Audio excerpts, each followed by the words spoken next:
মক্কাবাসীর পক্ষ থেকে লিল্লাহে তাকবীর। মাশাআল্লাহ। আমার বন্ধুগণ, আসসালামু আলাইকুম ওয়া রাহমাতুল্লাহি ওয়া বারাকাতুহু। إن الحمد لله الأكرم الذي خلق الإنسان وكرمه وعلمه من البيان ما لم يعلم، فسبحان الذي لا يحصى امتنانه باللسان ولا بالقلم. نشهد أن لا إله إلا الله وحده لا شريك له، ونشهد أن سيدنا وحبيبنا ومولانا محمدا عبده ورسوله الذي أرسله بالحق بشيرا ونذيرا وداعيا إلى الله بإذنه وسراجا منيرا. فقد قال الله تعالى في كلامه المجيد وفرقانه الحميد: أعوذ بالله من الشيطان الرجيم. بسم الله الرحمن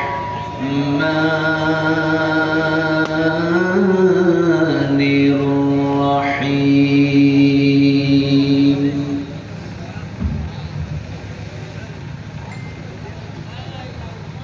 أفمن يعلم أنما أنزل إليك من ربك الحق كمن هو أعمى.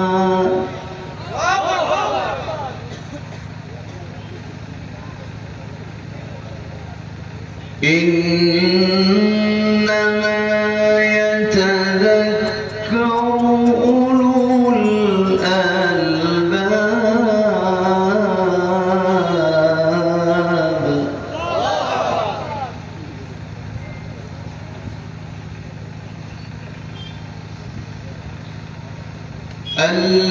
الذين يوفون بعهد الله ولا ينقضون الميثاق.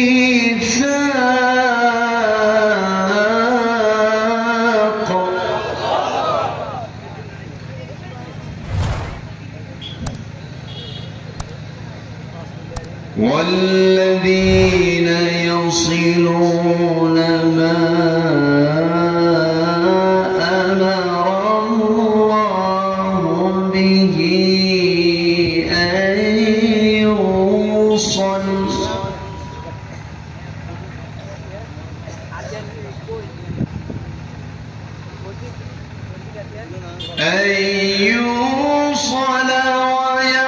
ويخشون ربهم ويخافون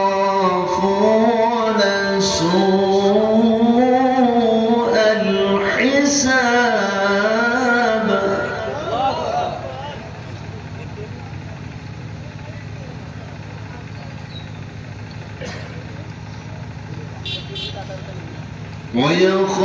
ويخافون سوء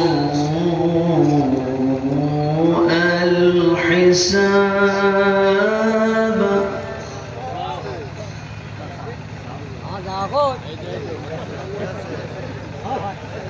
الله أكبر. بسم الله الرحمن الرحيم.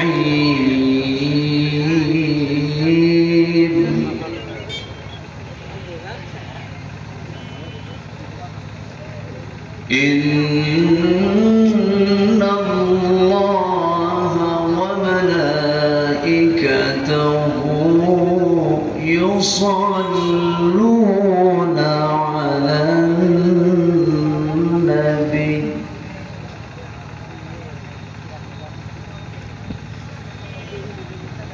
يا أيها الذين آمنوا صلوا عليه وسلموا تسليما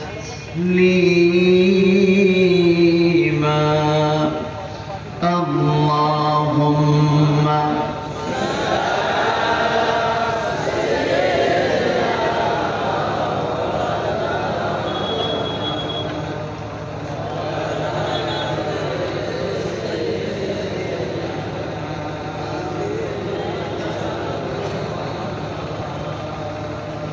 একটু মহব্বত দিয়ে নবীর প্রেমে মাতোয়ারা হয়ে আওয়াজ দিয়ে জোরালো কণ্ঠে সবাই বলুন আল্লাহুম্মা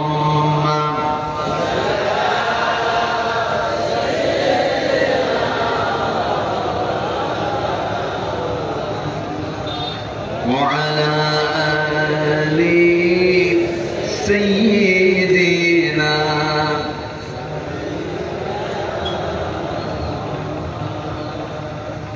সবাই বলুন বালাগাল উলা বিকামালিহি কাশাফাত তুজা বিজামালিহি হাসনাত জামিউ খিসালিহি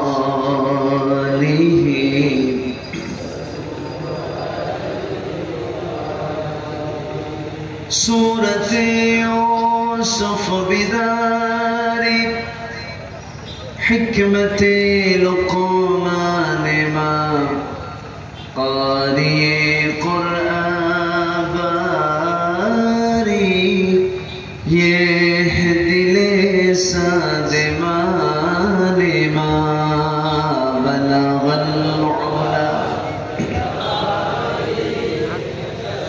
كشف الدجى بجماله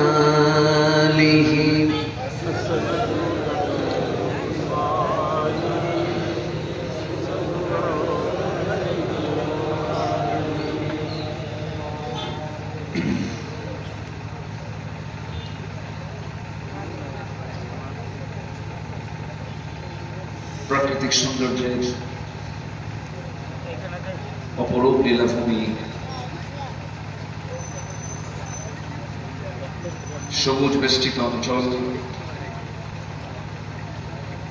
সুন্দরবন লাগোয়া সীমান্তবর্তী জেলা সাতক্ষীরার কালীগঞ্জ উপজেলার মানপুর যুব সমাজ মাহফিল ইন্তেজামি কমিটি কর্তৃক আয়োজিত এক যুগ পূর্তি উপলক্ষে 12তম বার্ষিকী তাফসীরুল কোরআন মাহফিল 2024 মানপুর কলেজ মাঠে অনুষ্ঠিত। গ্রীষ্মের এই খড়তাপে বৈরী আবহাওয়ার মাঝে অনুষ্ঠিত আজকের এই মাহফিলের সম্মানিত সুযোগ্য সভাপতি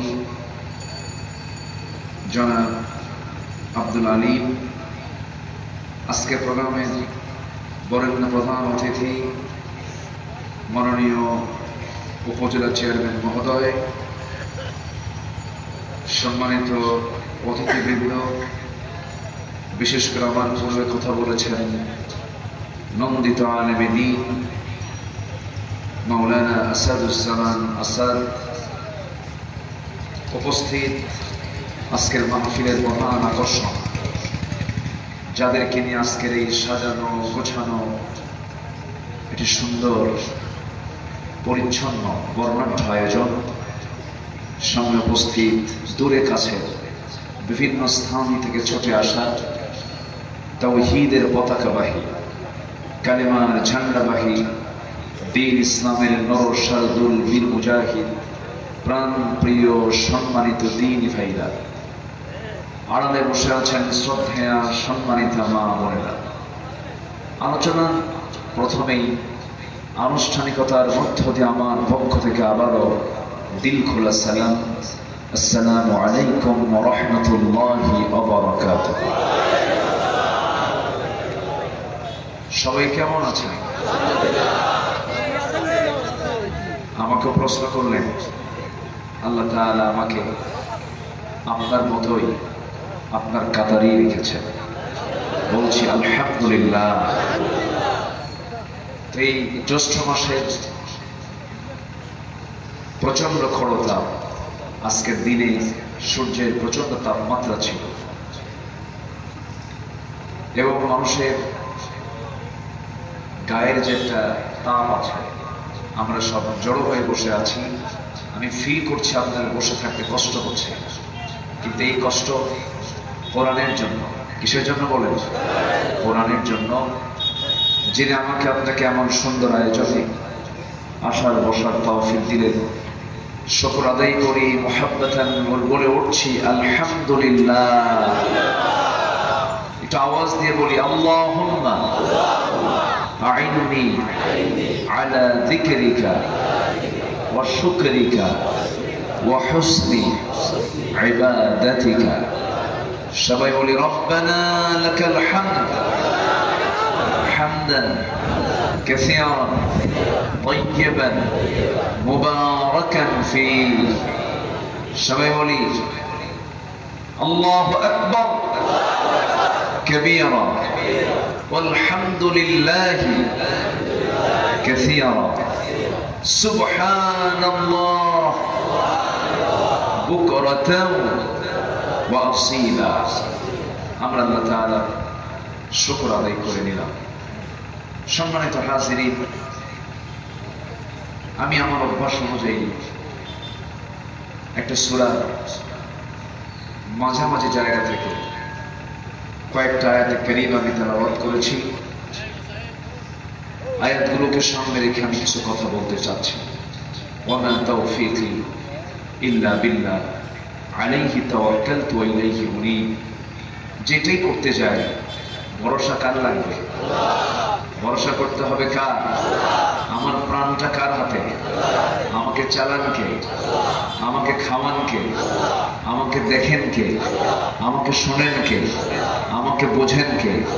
আমার অন্তরে কি চিন্তা লালন করেছে পৃথিবীর কোন প্রশাসন জানে? পৃথিবীর কোন ব্যক্তির ক্ষমতা আছে জানা?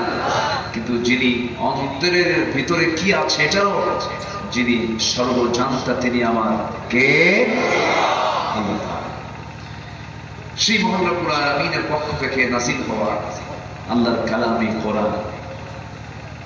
কোরআন যে আল্লাহ তাআলা নাযিল করেছেন, এটা আমাদের কাছে কি মিথ্যা মনে হয় না সত্য মনে হয়? কিন্তু অনেকে মিথ্যা মনে করে। এই জন্যই বলা, আমার দেশেও এরকম কিছু কুলাঙ্গার আছে যারা বলে যে কোরআন মুহাম্মদ রচিত। যারা বলেন নাউযুবিল্লাহ। আমার নবীর কোন উস্তাদ পৃথিবীতে কেউ ছিল? নবী কোথাও পড়তে গেছেন? তিনি কারো কাছ থেকে কোনো শিখেছেন? তিনি লিখতেও জানতেন। নাহনু উম্মাতুন উম্মিয়াতুন লা নাকতুবু। রাসূল বলতেন যে আমরা উম্মাহ, যাতে আমি লিখতেও জানি না, লিখতেও জানতেন। তাহলে তিনি কারো কাছে যান নাই, কোথাও পড়েন নাই। পৃথিবীর কোন ব্যক্তি তার শিক্ষক ছিল না। তাহলে তার কাছে এই কিতাব তিনি রচনা করলেন, এটা কেমনে হয়?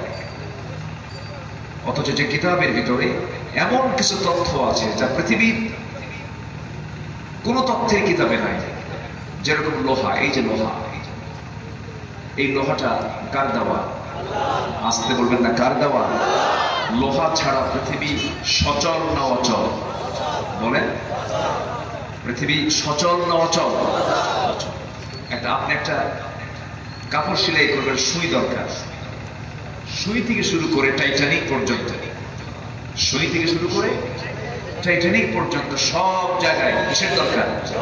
লোহার দরকার। লোহা নামে একটা সূরা আছে। লোহা নামে কি আছে? তাহলে এখন বলেন, কোরআনকে শুধু ধর্মীয় কিতাব মনে হয়? আসতে বলে, ধর্মীয় কিতাব মনে হয়? তাহলে কোরআনের একটা সূরার নাম হলো লোহা। সূরার নাম কি? লোহা। আল্লাহ রাব্বুল আলামিন বলেন وأنزلنا الحديد فيه بأس شديد ومنافع للناس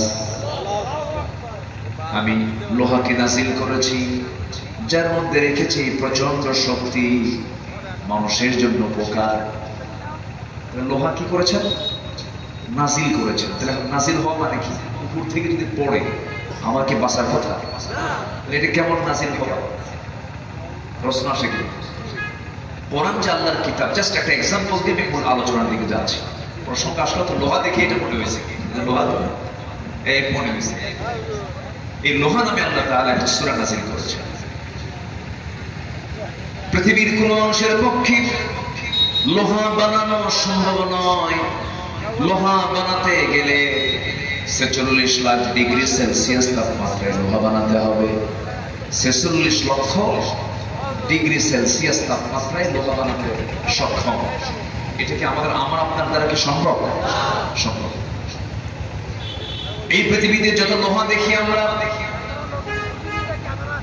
চুল পরিমাণ কোন লোহা বান্দা বানায় না বিয়াসেরেন বলেন কেসারেন বলেন বড় বড় লোহা ফ্যাক্টরি বলেন এরা কিন্তু লোহা বানায় না লোহাটাকে প্রসেস করে রড বানায় দেয় লোহাটাকে প্রসেস করে কড়াই বানায় লোহাটাকে প্রসেস করে মাইক বানায় স্ট্যান্ড বানায় কিন্তু লোহার মালিক তো পৃথিবীর কেউ না আল্লাহ লোহাটা নাযিল করেছেন বিজ্ঞান বলতেছে এই লোহাটা সূর্যালোকে ছিল সূর্যালোকে সেখান থেকে আল্লাহ রাব্বুল আলামিন বান্দার জন্য এই লোহাটাকে নাযিল করেছেন দুনিয়াতে জোরে বলেন সুবহানাল্লাহ তাহলে বিজ্ঞানের যে তথ্য আর কোরআনের যে তথ্য কি ম্যাচ লাগছে না ঠিক মিল আছে মিল আছে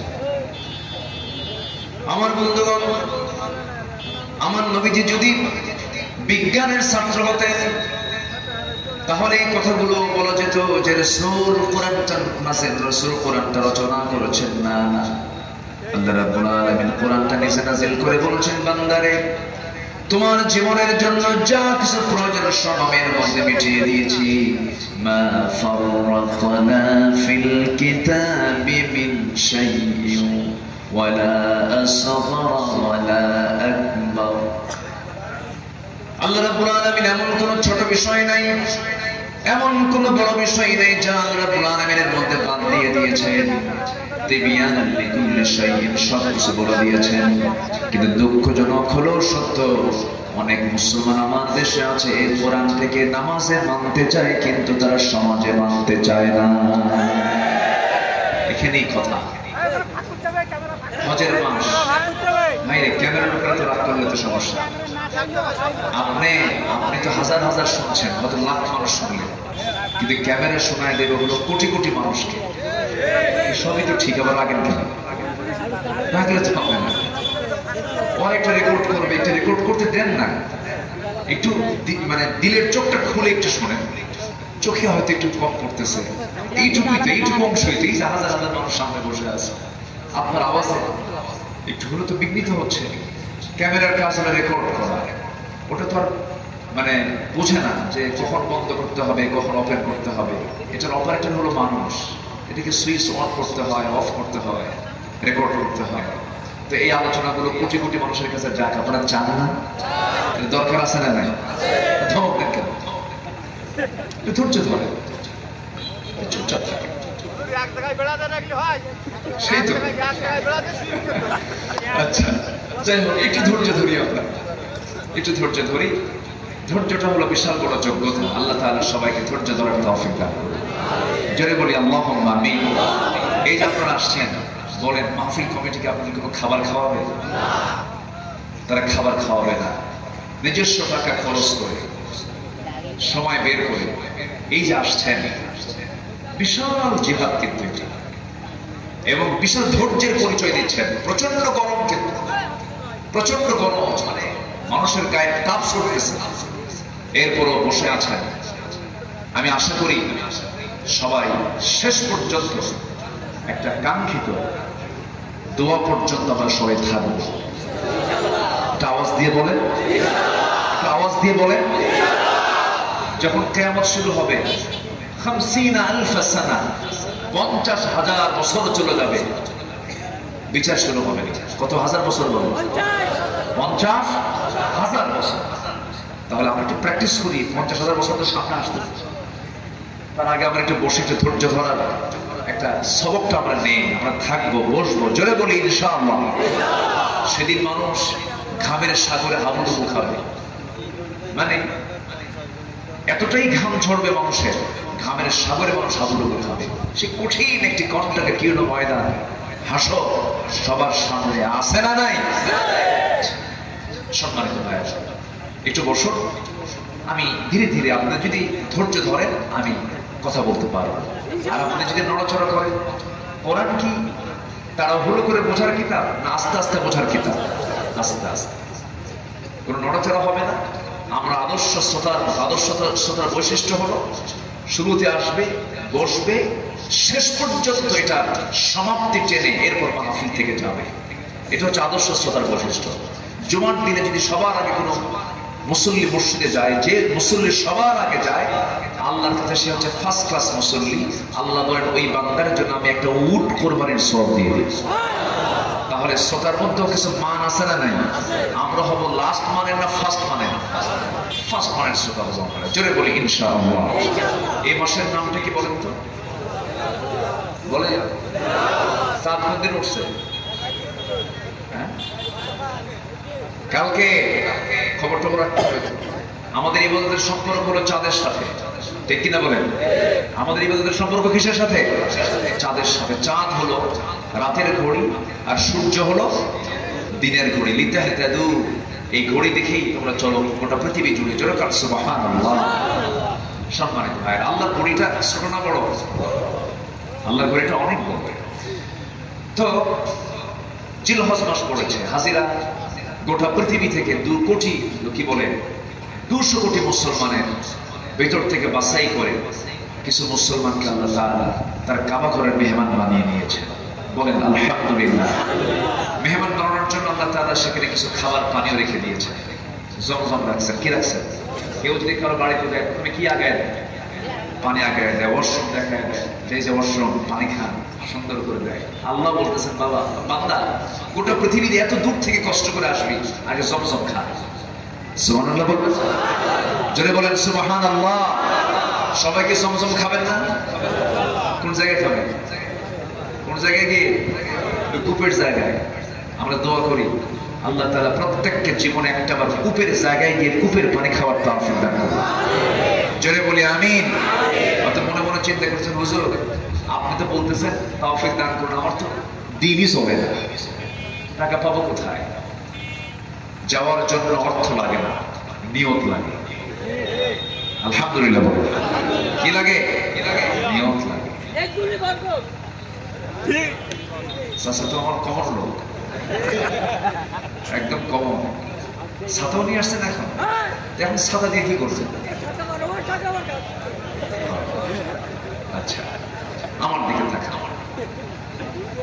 এই সাতক্ষীরা খুলনা বিভাগে হবে কোন এক রিক্সাওয়ালা, 2017 সাল আমি হজে গেছি, আমাকে দেখে দৌড় মেরে জড়ায় ধরলেন। বললাম, চাচা কি ব্যাপার? হুজুর আমি দেশে রিক্সা চালাই, আমি না হজে আসছি। তো বললাম, আপনি রিক্সা চালান, হজে আসলেন কেমন? টাকা পাইলেন কোথায়? 20 বছর যাবত দৈনন্দিন 20 টাকা করে জমা করে, টাকা যখন আমার পরিমাণ হয়ে গেছে, আমি টাকা জমা দিয়ে হজে চলে আসছি। হাজার হাজার কোটি টাকার মালিক হজ করতে পারে না, আছে না নাই বলেন? আমরা নিয়ত করব, কবুল করবেন কে? তাহলে এই মাসের নাম কি? জিলহজ। একটা সূরার নামও আছে, সূরাতুল হজ। সূরাতুল হজ। আমার বন্ধুগণ, বহু ব্যক্তি আছে, বহু আলেম ওলামা আছে, হজের সফরে বহুবার গিয়েছেন। আমার দেশে বহু হাজি আছে, প্রত্যেক বছর হজে যান, উমরায় যান। কিন্তু আমার নবী জীবনে হজ করেছেন মাত্র একবার। কয়বার বলেন? একবার। হজের ওয়াজ করেন এমন কোন আলেম আমার দেশে খুঁজে পাওয়া যাবে না। হজের ওয়াজ সমস্ত আলেম ওলামা করেছেন, কিন্তু আমার নবী যে কাজটা জীবনে করলেন মাত্র একবার। আর জিহাদের মতো কাজ করলেন। আমার নবী একবার না বারবার, আসতে বলবেন না, একবার না বারবার জিহাদ করেছেন। আমার নবীর সরাসরি সম্মুখ যুদ্ধে অংশগ্রহণ করে 27টা যুদ্ধের নেতৃত্ব দিলেন, অথচ সেই জিহাদের কথা অনেক আলেমের মুখ থেকে বের হয় না। আছে না? হজ করতে তো বেকায়দা নাই, জিহাদ করতে গেলে মামলা খেতে হয়, জেল জুলুম আসে, ফাঁসি আসে, অনেক হুমকি ধামকি আসে, চোখ রাঙ্গানি আসে। আর সবচেয়ে বড় বিষয় হলো নামাজে মুনাফিককে চেনা যায় না, হজে মুনাফিককে চেনা যায় না, দান সদকায়ে মুনাফিককে চেনা যায় না, দাড়ি তারপরে জুব্বা টুপি এই পোশাকে মুনাফিককে চেনা যায় না। মুনাফিককে চেনার একটাই জায়গা, সেটা হলো জিহাদের ময়দান, ঠিক কি না? আমরা যখন এই জাতীয় কথা বলি তখন একটা শ্রেণীর গায়ে আগুন ধরে, ওদের কাছে এটা খুব জ্বালার কারণ হয়। হুজুর আপনি লাইনটা এইদিকে নিয়ে আসতেছেন কেন? সুদ খাওয়া তো বন্ধ হয়ে যাবে, আমাদের তো জেনার কাজ বন্ধ হয়ে যাবে। আমার দেশে জেনার লাইসেন্স দেওয়া মুসলমান আছে না নাই? সুদের কারবার করা মুসলমান আছে না নাই?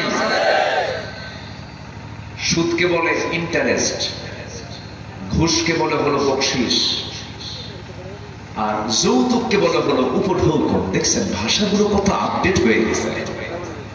সুদকে কি বানাইছে? ইন্টারেস্ট, ঘুষকে বকশিস, আর যৌতুককে উপঢৌক। বলেন তো, যতই মোড়ক চেঞ্জ করেন, সুদ কি কখনো হালাল হয়? ঘুষ কি কখনো বকশিস কয়া হালাল হয়? বেতন 40,000, বাসা ভাড়া 40,000, ছেলে প্রাইভেট পড়ে তার বেতন হলো 20,000, একটা গাড়ি আছে, গাড়ির ড্রাইভারের বেতন হলো 25,000, ওনার মাসিক খরচ 4 লাখ আর বেতন পায় 40,000। এরকম অফিসার তো আমার দেশে নাই। আসতে বলবেন না, আছে না নাই? সম্মানিত ভাইয়েরা, এগুলো ঘুষ। এগুলো কি ঘুষ? এই সমস্ত অপরাধগুলো তখনই বন্ধ হবে যখন দিন কায়েমের সংগ্রামে যে চেষ্টা, এটার নাম হলো জিহাদ। এই জিহাদের মধ্য দিয়ে যখন দিন কায়েম, যখন সমাজে চালু হয়ে দিন কায়েম যখন হয়ে যাবে, সমাজের সমস্ত অন্যায় দূর হতে পারে মুসলমান। সম্মানিত ভাইরা, সম্মানিত বন্ধুগণ, অনেক কথা আছে, আস্তে আস্তে করে আমাকে যদি বলার অনুমতি দেন আমি বলতে পারি। আমাকে অনুমতি দিচ্ছেন তো সবাই? জোরে বলি ইনশাআল্লাহ, আর জোরে বলি ইনশাআল্লাহ। আমরা মুসলমান, আমরা কি বলেন? আমরা সবাই মুসলমান। কিন্তু আমি যদি বলি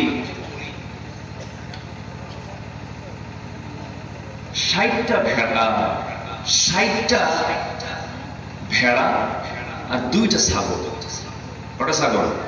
2টা ছাগল। আচ্ছা বলেন তো, এই 62টা প্রাণীর ভিতরে 2টা হলো ছাগল আর 60টা হলো ভেড়া।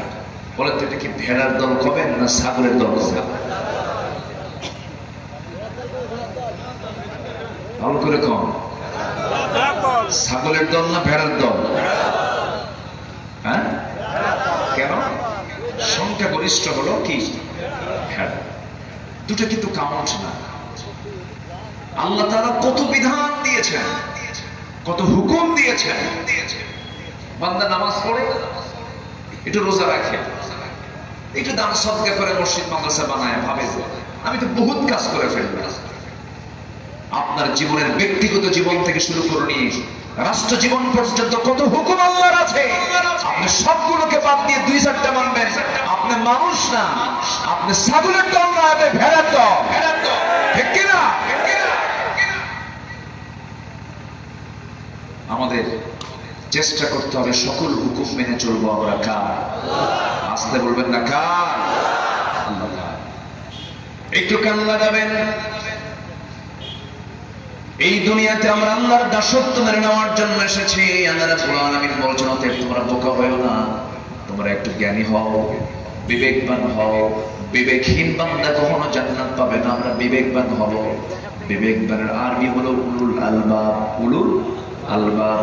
আমি যেখান থেকে কথা আয়াত দিয়ে শুরু করেছেন আল্লাহ রাব্বুল আলামিন নিজেই বলছেন, তোমরা একটু জেনে নাও, আমি বলে দিচ্ছি।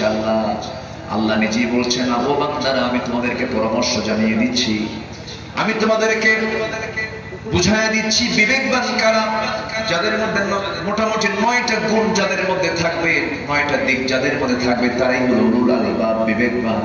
আমরা সে উলুল আলবাবদের অন্তর্ভুক্ত হব, চলে বলি ইনশাআল্লাহ।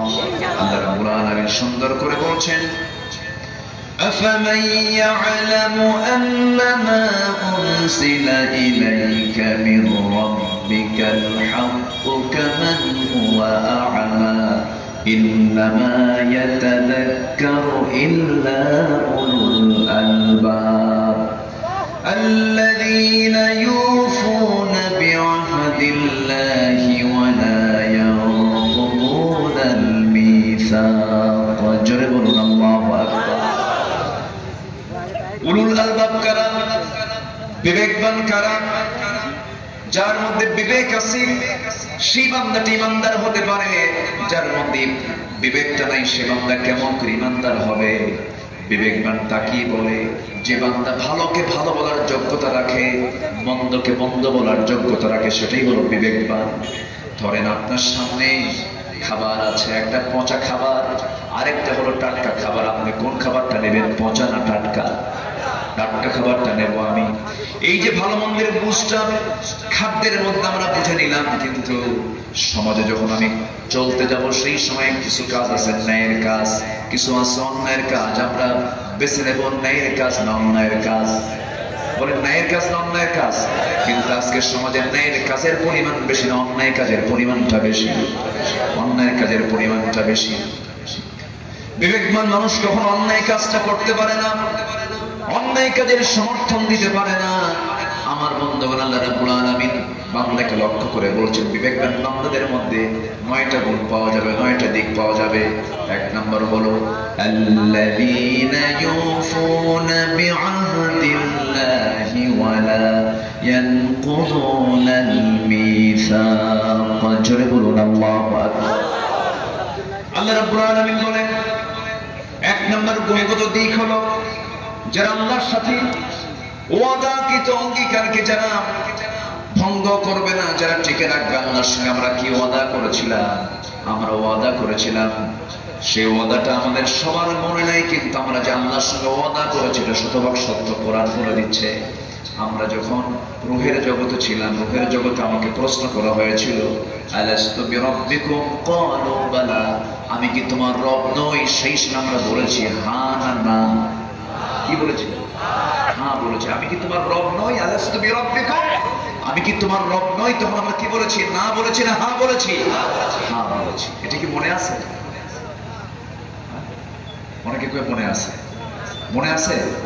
মনে নেই, কিন্তু আমরা বলেছি, আমরা কিন্তু বলে আসছি। কোরআন বলছে আমরা এটা বলে আসছি। আমরা কিন্তু অনেক কিছু আমাদের মনে নেই। যেরকম মার পেটে ছিলাম কয় মাস? মার পেটে কয় মাস ছিলাম? 10 মাস ছিলাম। কারণ কি মনে আছে? মনে নেই, কিন্তু আমরা মার পেটে ছিলাম 10 মাস। আমরা দুধ পান করেছি মায়ের কয় বছর? 2 বছর। এই যে 2 বছর দুধ পান করলাম, আমাদের কি মনে আছে? তাহলে আমাদেরকে বলে দিয়েছেন যে এটা তোমার মা, তুমি তার পেটে 2 বছর 10 মাস ছিলা, তুমি তার দুধ পান করেছো। তাহলে আমি কি এটা দেখে বিশ্বাস করেছি না শুনে বিশ্বাস করেছি? শুনে বিশ্বাস করেছি। তো তেমনি আমরা রূহের জগতে বলে এসেছি হ্যাঁ তুমি আমার রব, এটা আমার মনে নাই, এটা ঠিক আছে, কিন্তু বলেছি 100% সত্য। তারপর প্রমাণ হলো এটা কোন কিতাবে সাক্ষ্য দেওয়া আছে? কোরআনে সাক্ষ্য দেওয়া আছে। সম্মানিত ভাইরা, তাহলে আল্লাহ তাআলা বলছেন 1 নম্বর হলো যারা বিবেকবান, আল্লাহর সাথে যে ওয়াদাটা করে আসছে আমি কি তোমার রব নই, এই রবিয়তের স্বীকৃতি যারা দেবে তারাই হলো বিবেকবান। অতএব যারা এই দুনিয়াতে আল্লাহকে মানতে চায় না, আল্লাহর বিধানকে মানতে চায় না, রাসূলকে মানতে চায় না, নবীর সুন্নাহকে মানতে চায় না, তারাই হচ্ছে পৃথিবীর সবচেয়ে বড় বিবেক শূন্য মানুষ।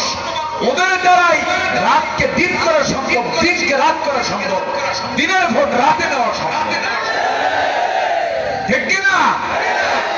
তারাই পারে। বিবেকবান মানুষ কখনো এরকম ধরনের অপকর্ম করতে পারে? আস্তাগফিরুল্লাহ, পারে?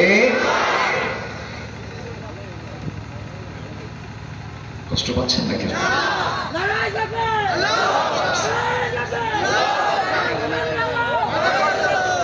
জায়গা মতো দেয়, এমনি এক জায়গায় দিলে হবে না, সময় মতো দিতে হবে, তাই না? আচ্ছা আচ্ছা, একটু মুরব্বী আপনি একটু থামেন। এই যে লোকগুলো ওঠে কেন? এই যে সমস্যা নেই, ওঠা যাবে না, গরম লাগতেছে মনে হয়, দোয়া করে দেবো নাকি আমি? কেউ উঠবেন না। আমরা বিবেকবান কিনা এই 9টা গুণটা মিলে নেব আমাদের জীবনের সাথে। যদি মিলে যায়, আল্লাহ বলছেন আমি তোমাকে খুব যত্ন সহকারে জান্নাত দেব। কি সহকারে দেব?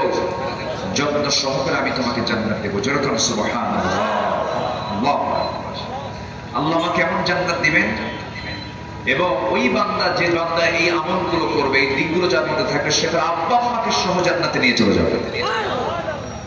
তবে আব্বা আম্মা মুশরিক হলেও কিন্তু হবে না, আব্বা আম্মার ভিতরে ঈমান থাকতে হবে। কি থাকতে হবে?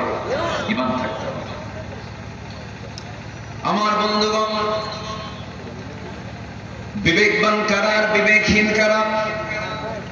যাদের কাছে হালাল হালাল মনে হয় না, হারামকে হারাম মনে হয় না, ন্যায়কে ন্যায় মনে হয় না, অন্যায়কে অন্যায় মনে হয় না, এমনও মুসলমান আছে,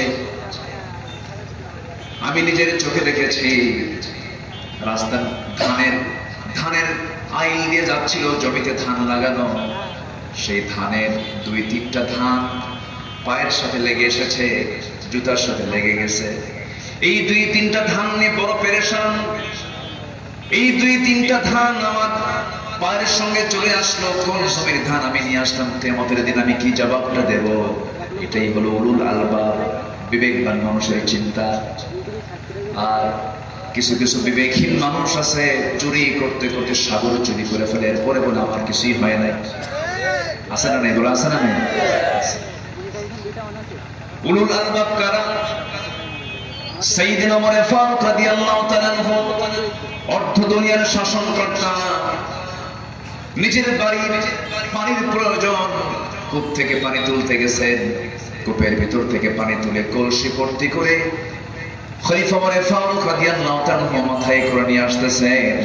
এমন সময় একজন প্রশ্নকারীর সামনে দাঁড়িয়ে বলছে, ওমর, আমার কিছু প্রশ্ন ছিল, জবাবগুলো আমি আপনার কাছ থেকে পেতে চাই। সাইয়েদনা ওমর বলেন, কি প্রশ্ন তুমি বলো? প্রশ্নকারী বলছেন, সাইয়েদনা ওমর, মাথায় আপনার কলসি নিয়ে আছেন, এমন সময় প্রশ্ন করব, সময় লেগে যাবে, আপনার কষ্ট হবে, দয়া করে কলসিটা মাটিতে রেখে আপনি আমার সামনে একটু দাঁড়ান, আমি আপনাকে কিছু প্রশ্ন করতে চাই। সাইয়েদনা ওমর ফারুক করলেন কি, মাথার কলসি জমিনে না রেখে হাঁটুতে রাখলেন। হাঁটুতে রেখে বলছেন, ও প্রশ্নকারী, কি প্রশ্ন করতে চাও বলো। এবার প্রশ্নকারী বলছে, এতক্ষণ তো ভালোই ছিলেন, মাথায় ছিল, ভালো ছিল, হাঁটুতে দিয়ে তো কষ্ট আরো বাড়লো, দয়া করে মাটিতে রাখুন। না, মাটিতে রাখা যাবে না। কেন? মাটিতে এই জন্য রাখা যাবে না, কলসির তলা হলো ভিজা, জমিনটা হলো শুকনা, শুকনা জমিনে কলসি যখন রেখে দেব, ভিজা কলসির তলাটা মাটি দিয়ে লেগে যাবে। এই জমিনটার মালিক আমি নই, আমি যখন কলসি রেখে দেব, কিছু মাটি উঠে আসবে, সেই মাটিগুলো আমি যদি নিয়ে চলে যাই, কিয়ামতের দিন এই জমিনওয়ালা আমার বিরুদ্ধে আল্লাহর আদালতে মামলা দেবে, আমি জমিন পাবো না। সুবহানাল্লাহ বলবেন। এটা হলো বিবেকবান। এটা কি বলে? বিবেকবান। বিবেকবান কারা? জমি মাপতে নিয়ে আমিন কে বলবে, আমিন, তুমি তো জমিন মাপবে আমার, আগামীকালকে মাপার দিন, খবরদার আমার জমিতে যেন অন্যের জমির চুল পরিমাণ না আসে, সমান করে মাপবা, বরং আমি যেন ঠকে যাই, আমি যেন না জিতে যাই। আমার মধ্যে কারো জমি ঠকে পড়ুক, আমি এটা চাবো না, বরং আমার ভিতরে যদি কেউ ঠকে পড়ে, এটা আমার জন্য প্লাস হবে। এটাই হলো বিবেকবানের কাজ।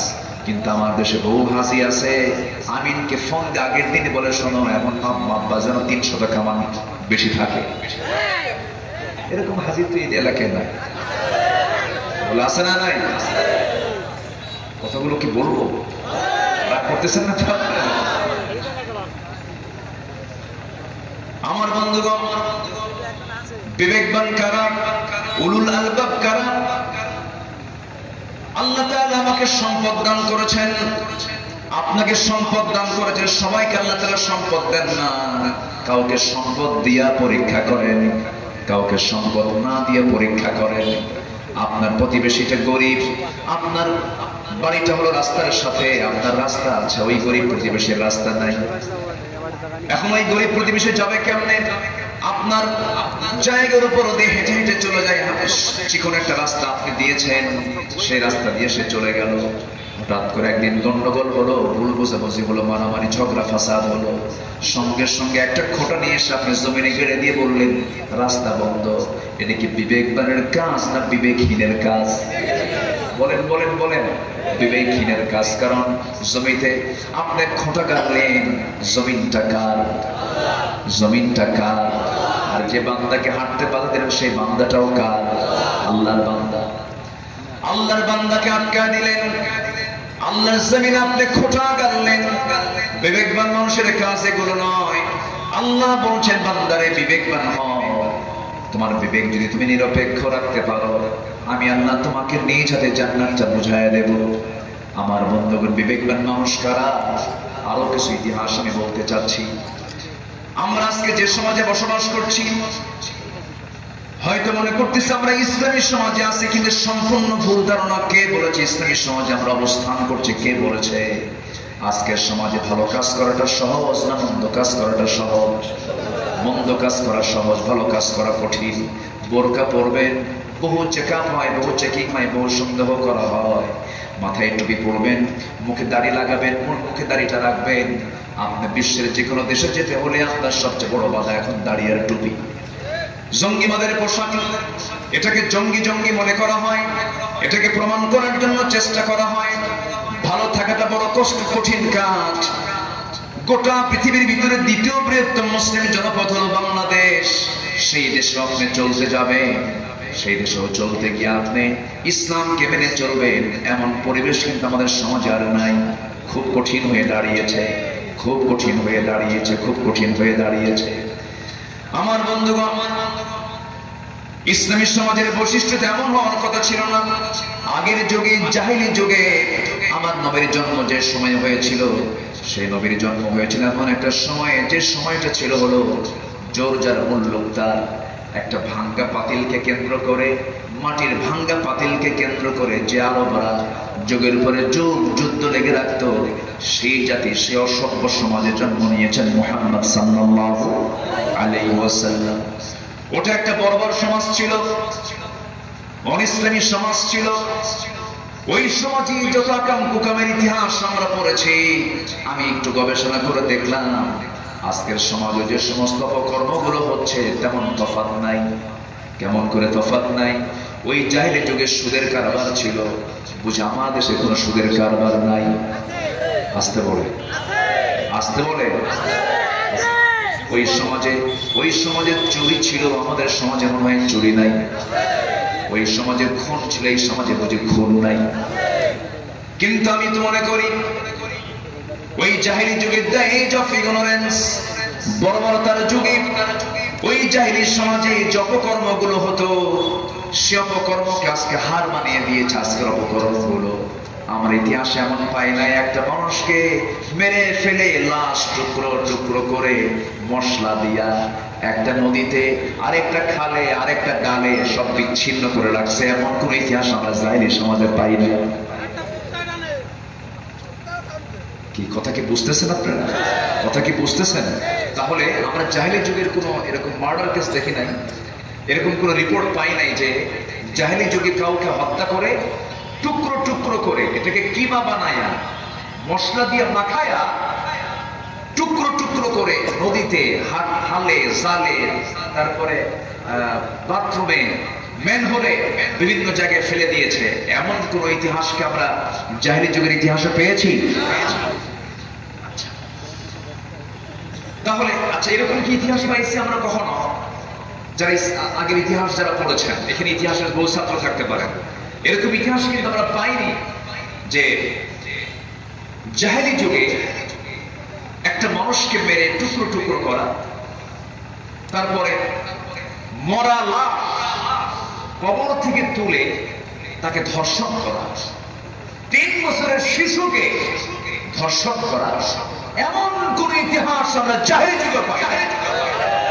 যা আজকের এই সমাজে আছে না নাই? তাহলে এখন বলেন, এই সমাজকে ইসলামী সমাজ বলা যায়? ইসলামী সমাজ বলা যায়? তাহলে আজকের সমাজের বিবেকহীন মানুষের বসবাস আছে না নাই? এরপর আগের যুগে মেয়ে সন্তান জন্ম নিলে জীবন্ত পুঁতে হত্যা করত, জানি না আমরা? কি বলে, মেয়ে সন্তান জন্ম নিলে তাকে জীবন্ত পুঁতে হত্যা করত। আজকে হত্যা করে কেমনে জানেন?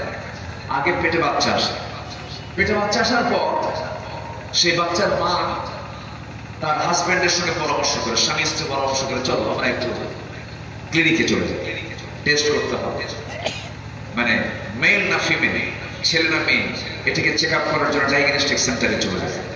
গিয়ে দেখে এটা ছেলে হলো না মেয়ে হলো। ছেলে হলে বাস চলে আসলো, নিয়ে নিল। আর মেয়ে হলে মানে 500 টাকা খরচ কর। কি কথা কি বুঝতেছেন? কথা কি বুঝতেছেন আপনারা? 500 টাকা খরচ করো, ঝামেলা ক্লিয়ার করো। মানে মেয়ের সন্তান হলো ঝামেলা, মেয়ের সন্তান কি ঝামেলা। তাহলে আগের যুগে ছিল হলো এক জাহেলিয়া, আর এখন হয়ে গেছে আধুনিক জাহেলিয়া।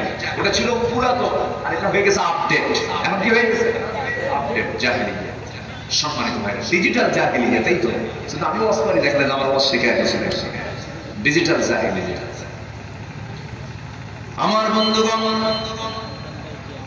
তাহলে আমরা কত বড় অসভ্য সমাজে বসবাস করছি, বিবেকহীন সমাজে বসবাস করছি, মানব বিরুদ্ধ সমাজে বসবাস করছি।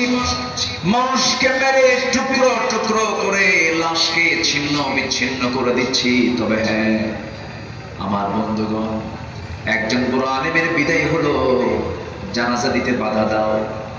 আর আজকে তার ফলাফল হলো জানাজার জন্য তার এক টুকরা গোশত খুঁজে পাওয়া যায় না। আল্লাহ খেলা, আল্লাহ কি না পারেন, আল্লাহ কি না পারেন, আল্লাহ কি না পারেন। ফেরাউনকে আল্লাহ তাআলা ধরেছেন কয়দিন? বলেন কয়দিন? আমাদের জ্বর হয় না, আমাদের ঠান্ডা লাগে না, আমাদের কোমরে ব্যথা হয় না, ফেরাউনের তাও হয় না। ফেরাউনের নাকের সর্দিও হয় না, কোনোদিন অসুখী হয় না। আল্লাহ বলতেছে, তুই যখন রব দাবি করলি তা তোর অসুখ আর দিলাম না, তুই অসুখ মুক্তই থাক, ধরবো একদিন। ধরবো কয়দিন? আল্লাহ ধরেন নাই? আসতে পারে আল্লাহকে ধরেন নাই? ধরেছেন। শুধু ওকে ধরছেন না, গোষ্ঠীকে ধরছেন, গোষ্ঠী শুদ্ধ।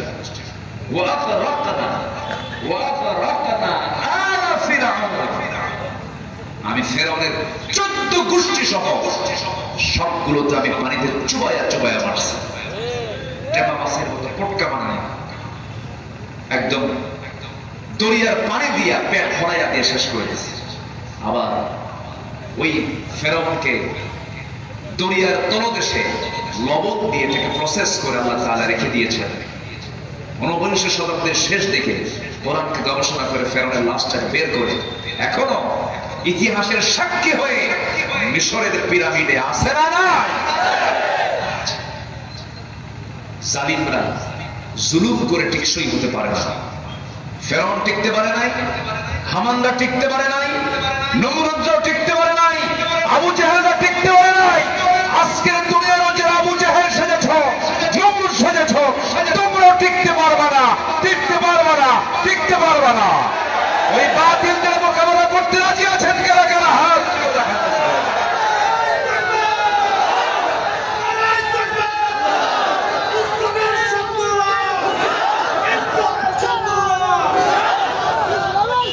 আল্লাহ কবুল করুন, জোরে বলি আমিন। আল্লাহ ছাড় দেন, ছেড়ে দেন না, ধরেন না। আল্লাহ ধরে ধরে ধরে না, ধরলে আল্লাহ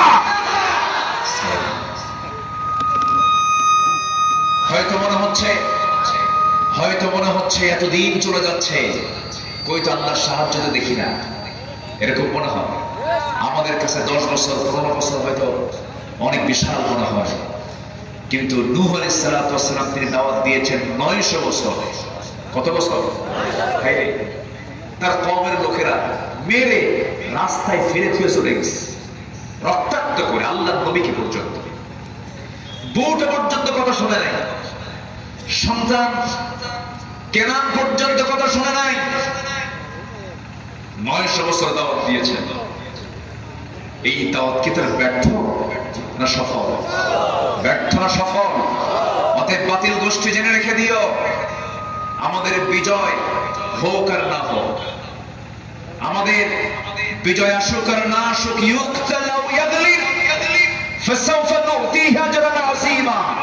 আমরা দুনিয়াতে কোনো পুরস্কার পেতে চাই না, আমরা পুরস্কার পেতে চাই হলো আখিরাতে। আমাদের বিজয় দরকার হলো আখিরাত। আমাদের বিজয় দরকার কি? আসল বিজয় হলো আখিরাতের বিজয়। আমরা বিবেকহীন হব না বিবেকবান হব।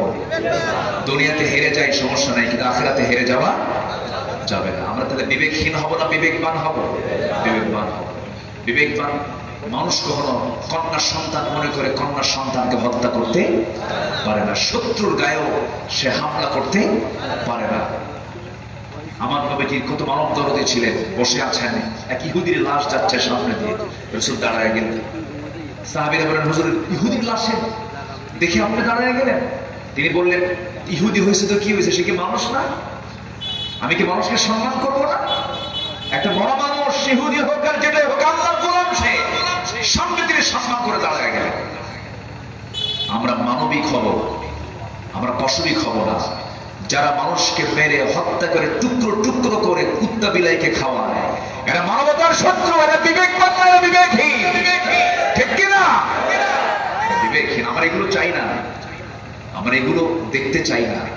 এটা মানবতার কাজ নয়, আমরা এগুলোকে ঘৃণা করি। সম্মানিত ভাইরা, সে যুগের মানুষও, জাহেলি যুগের মানুষ বিবেকহীন ছিল। এক সাহাবী নবীর সামনে এসে শুধু কাঁদে আর চোখে পানি টলমল করছে। আমার নবীজি বললেন, সাহাবী তোমার চোখে পানি কেন? তুমি এত কান্নাকাটি করছো কেন? কি হয়েছে তোমার, বলো। সাহাবী বলছেন, ইয়া রাসূলুল্লাহ, আমি তো ইসলাম কবুল করেছি, দিন গ্রহণ করেছি, আমি বড় আনন্দিত, কিন্তু চোখের পানি আমার বন্ধ হয় না কেন, কি হয়েছে? হুজুর, আমার মনে হয় সকল গুনাহ মাফ হতে পারে, কিন্তু একটা গুনাহ আমার কখনো মাফ হবে না। কি গুনাহ করেছো বলো? হুজুর, জাহেলি যুগের গুনাহ। কি গুনাহ বলো? আমার নবীজি তাকে সুন্দর করে সামনে বসায় নিয়ে বলেন, বলো তো তুমি কি গুনাহ করেছো? সঙ্গে সঙ্গে সাহাবী বলছেন, হুজুর, নিজের হাতে নিজের কলিজার টুকরা মেয়ের সন্তানকে আমি হত্যা করে ফেলেছি। নবীজি বললেন, শোনো, জীবনে বহু শুনেছি কিন্তু বাস্তবে শুনে নাই, তুমি একটু আমাকে সুন্দর করে শোনায় দাও তো, কেমনে মানলা তুমি? যারা মক্কায় গেছেন, এখনো ওই কাবা শরীফের একটু পাশে একটা জায়গা আছে, ওই জায়গায় মেয়েদেরকে নিয়ে আসতো, নিয়ে এসে সেখানে তারা তাদের মেয়ের সন্তানকে জীবন্ত পুঁতে হত্যা করতে, সেই জায়গাটা আজও সাক্ষী হয়ে আছে। মেয়ের সন্তান হয়েছে, এটাই ছিল তাদের অপরাধ। সেই যুগে আমার নবীর জন্ম হলো। সেই যুগে রাসূল বললেন, ও আমার সাহাবীরা, আমার আল্লাহ তাআলা 4টা মেয়ে দান করেছেন। যার ঘরে একটা মেয়ে থাকবে তার জন্য একটা পৃথক জান্নাত আল্লাহ রাব্বুল আলামিন তার আমলনামায় দিয়ে দিবেন। যার ঘরে 2টা মেয়ে থাকবে তার জন্য 2টা পৃথক জান্নাত দেওয়া হবে। যার ঘরে 3টা মেয়ে তার জন্য 3টা জান্নাত। যেরকম সুবহানাল্লাহ। এবং আল্লাহ তাআলা জান্নাতে রেখে দিয়েছেন কার পার নিচে বলেন? নারীর পায়ের নিচে আল্লাহ তাআলা জান্নাত রেখে দিয়েছেন। সেই রাসূল একদিন বলেন, সাহাবী কি হয়েছে বলো? ওই সাহাবী বলছেন, হুজুর একটু সময় লেগে যাবে। রাসূল বলেন, বলো কি করেছো তুমি, কেমন করে মানলা তুমি, একটু আমাকে ঘটনাটা শোনাও। রাসূল সামনে বসলেন, সাহাবীর সামনে বসলেন। সুন্দর চেহারার অধিকারী ছিল সেই সাহাবীটা, দাহিয়া কালবি তার নাম। নবীর সামনে বসে বলছেন, হুজুর স্ত্রীর গর্ভের সন্তান আসলো, বউকে সোজা বললাম মার বাড়ি চলে যাও, ছেলে হলে সন্তানটাকে সাথে নিয়ে আসবা, মেয়ে হলে পরে জীবন্ত পুঁতে হত্যা করবা। আমি কিন্তু মেয়ের সন্তানের চেহারা আমি দেখতে রাজি না। হুজুর আমার বউটা চলে গেল, আমারও জানতে সন্তান মেয়ে হয়েছে, আমাকে বললো সন্তান মৃত। সন্তানকে না মেরে ফেলে দিয়া সন্তানকে আমার চোখের আড়ালে সন্তানটাকে ধীরে ধীরে বড় করলো। বছর 5 পরে হঠাৎ করে আমি একদিন দেখি আমার মতো চোখ, আমার মতো হাত, আমার মতো পা, আমার মতো কপাল, আমার মতো সুন্দর চেহারা, লোকগুলো আমার মতো চট করে ধরলাম, আমার বউয়ের সামনে নিয়ে হাজির করলাম। এই আমার বউ সত্যি করে বলো এটা কার সন্তান? আমার স্ত্রী বডি ল্যাঙ্গুয়েজ করে দিচ্ছে এই সন্তানটা আমারই হবে। আমি বুঝতে পারলাম, প্রচন্ড খেপে গেলাম, রেগে গেলাম। শিরকিয়াতের কারণে, জিহালাতের কারণে, বিবেকহীনতার কারণে। বিবেক আমার ছিল না, বুঝলো, আমি বিবেকহীন। আমি শিরকিয়াতের পচা দুর্গন্ধের মধ্যে ছিলাম, খেপে গেলাম, রেগে গেলাম, বুঝতে দিলাম না। সন্তানকে দুনিয়া থেকে মারার জন্য আমি পাগল হয়ে গেলাম, উন্মাদ হয়ে গেলাম। সন্তানটার সঙ্গে অভিনয় করে কোলের মধ্যে নিয়ে আদর করলাম, যত্ন নিলাম। মেয়েটা বড় খুশি হয়ে বলল, আব্বা তুমি আমাকে এত সুন্দর করে আদর করছো, আমার শ্রেষ্ঠ দিন এগুলো, অত্যন্ত আনন্দের দিন এগুলো। মেয়েটা খুব খুশি হয়ে গেল হুজুর। কিন্তু আমি যে এত বড় যখন আচরণ করবো তার সঙ্গে আমার মেয়ে তো সে জানে না। বউটাকে বললাম, মেয়েটাকে সুন্দর করে সাজিয়ে দাও, গুছিয়ে দাও। মেয়েটাকে সুন্দর করে সাজিয়ে গুছিয়ে দাও বললাম, অভিনয় করে নানির বাড়িতে নিয়ে যাব। নানির বাড়ি কথা বলে তাকে রওনা করলাম, তাকে নিয়ে সামনে জঙ্গল পেলাম, জঙ্গল পার হয়ে গেলাম। ঠিক দুপুরবেলা, প্রচন্ড গরম, দ্বিপ্রহর। আমার মেয়েটার চেহারা ছোট হয়ে আসলো, মুখটা ছোট হয়ে আসলো। কোদাল নিয়ে গর্ত খনন করছে। মেয়েটা বলছে, বাবা তুমি নাকি যাবে আমার নানার বাড়ি, তুমি এখানে গর্ত খনন করো কেন? কিচ্ছু বললাম না, গর্ত খনন করতেছি আমি। আর আমার মেয়েটা গামছা দিয়ে আমার ঘামগুলো বসে বসে দেয়, দাড়ির মধ্যে বালুগুলো ঠোকে, মাটিগুলো ঠোকে। তার ছোট্ট ছোট্ট কুচি কুচি নখ দিয়ে আমার বালুগুলো, আমার দাড়িগুলো সাফ পরিষ্কার করে দেয়। আর বারবার বলছে, বাবা নানির বাড়ি যাবা কখন? হুজুর, আমার এই কলিজার টুকরার সন্তান, মেয়ে সন্তানটা আমাকে এত সুন্দর করে আদর করছে, আমার ঘামগুলো মুছে মুছে দিচ্ছে। আমার দিলটা একটু নরম হলো না। বিবেকহীন ছিলাম, জিয়ারতের কারণে আমার মধ্যে বিবেক কাজ করে নাই। প্রচন্ড খেপে গেলাম, রেগে গেলাম। গর্ত খনন যখন শেষ হয়ে গেল, মেয়েটাকে অভিনয় করে বললাম, মা দেখো তো গর্ত খননটা কেমন হয়েছে। মেয়েটা আবার এমন মুস্কে হাসি দিল হুজুর, সেই চেহারাটা আমার বারবার ভাসতেছে। ওই মেয়েটা যখন সরল মনে যখন গর্তের দিকে গিয়ে যখন উঁকি মেরে দেখতে নিল, আমি পিছন দিকে আসলাম। পিছন দিকে এসে মেয়েটাকে পিছন থেকে এমন জোরে ধাক্কা মারলাম, এক ধাক্কায় গিয়ে গর্তের মধ্যে উপর হয়ে পড়ে গেল। চিত হয়ে দুইটা হাত এক জায়গায় করে বলছে, ও বাবা বুঝতে পেরেছি, আমার মার কথাটাই সত্য হলো। তুমি আজকে আমাকে এই জায়গায় মেরে ফেলার জন্য নিয়ে আসছো বাবা। অপরাধ হলো, আমি মেয়ে হয়ে জন্ম নিয়েছি, নারী হয়ে জন্ম নিয়েছি। তোমার কাছে আমি কসম করে বলছি, তুমি আমাকে আজকে প্রাণে বাঁচায় দিবা, প্রয়োজনে ভিক্ষা করে খাবো, আমার চেহারা তোমার সামনে আমি কখনো দেখাবো না। হুজুর এত বিনয় করলো আমাকে, আমার বিবেকহীনতার কারণে, জিহাদের কারণে, শিরকিয়াতের কারণে আমার ভিতরে চুল পরিমাণ কোনো মায়া দয়া কাজ করলো না। হাতের মধ্যে বড় জনের একটা পাথর নিলাম, তার কলিজা বরাবরটা পাথর মেরে দিলাম। মাটি চাপা দিয়া, বালু চাপা দিয়া, পাথর চাপা দিয়া নিজের হাতে নিজের সন্তানকে মেরে ফেলে দিলাম। নবীজি কথাগুলো শুনলেন, শোনার পর রাসূল বলছেন, ও দাহিয়া কালবি, তুমি যে অপরাধগুলো করেছো তুমি কি জানো আমার আল্লাহ তাআলা তোমার দিন গ্রহণের জন্য এই অপরাধ পর্যন্ত তোমার মাফ করে দিয়েছে। এই ইতিহাসটা আমার টানার প্রয়োজন ছিল না, কিন্তু টানলাম কেন? টানার কারণ হলো ওই সাহাবী ভিতরে যে এই জাহালাতটা কাজ করেছে, এর মূল কারণ হলো তার মধ্যে সেই সময় বিবেক ছিল কি বিবেক ছিল না? বিবেক ছিল? বিবেক ছিল না। আল্লাহ তাআলা বলছেন, বান্দা তুমি বিবেকবান হও, বিবেকটা তুমি ফিরে আনো, বিবেকটাকে তুমি জাগ্রত করো। যার জাগ্রত বিবেক আছে সে বান্দা কখনো খারাপ কাজ করতে পারে না। অতএব বিবেকবান মানুষের চরিত্র হলো 9টা দিক তার মধ্যে খুঁজে পথে পাওয়া যাবে। আল্লাহ তাআলার ভাষায় তার মধ্যে 9টা দিক খুঁজে পাওয়া যাবে। নাম্বার 1 হলো সে আল্লাহর ওয়াদা সে ভঙ্গ করবে না, পূরণ করবে, পূরণ করবে। নাম্বার 2 হলো আল্লাহ রাব্বুল আলামিন সুন্দর করে বলছেন, ওয়ালা ইয়ানকুদুনাল মিসাক, তারা কখনো অঙ্গীকার কখনো ভঙ্গ করবে না, ওয়াদাকে কখনো ভঙ্গ করবে না। আজকে ওয়াদা ভঙ্গ করার যে মহড়া চলছে, ওয়াদা ভঙ্গ করার সবচেয়ে বেশি প্রজা না রাজা?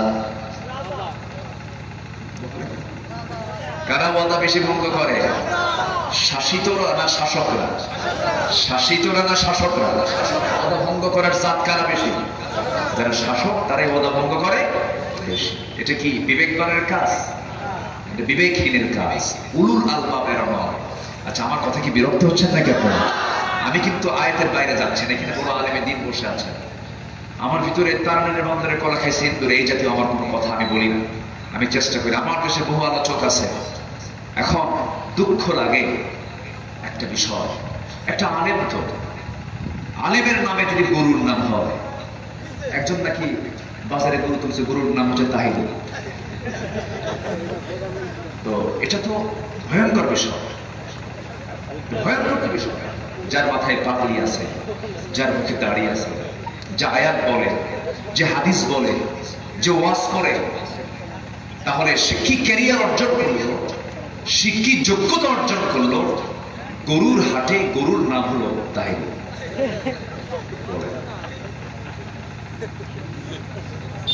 এরপরেও আমি বলতে চাই, এই নামকরণ যিনি করেছেন, সওয়াবের কাজ না গুনার কাজ?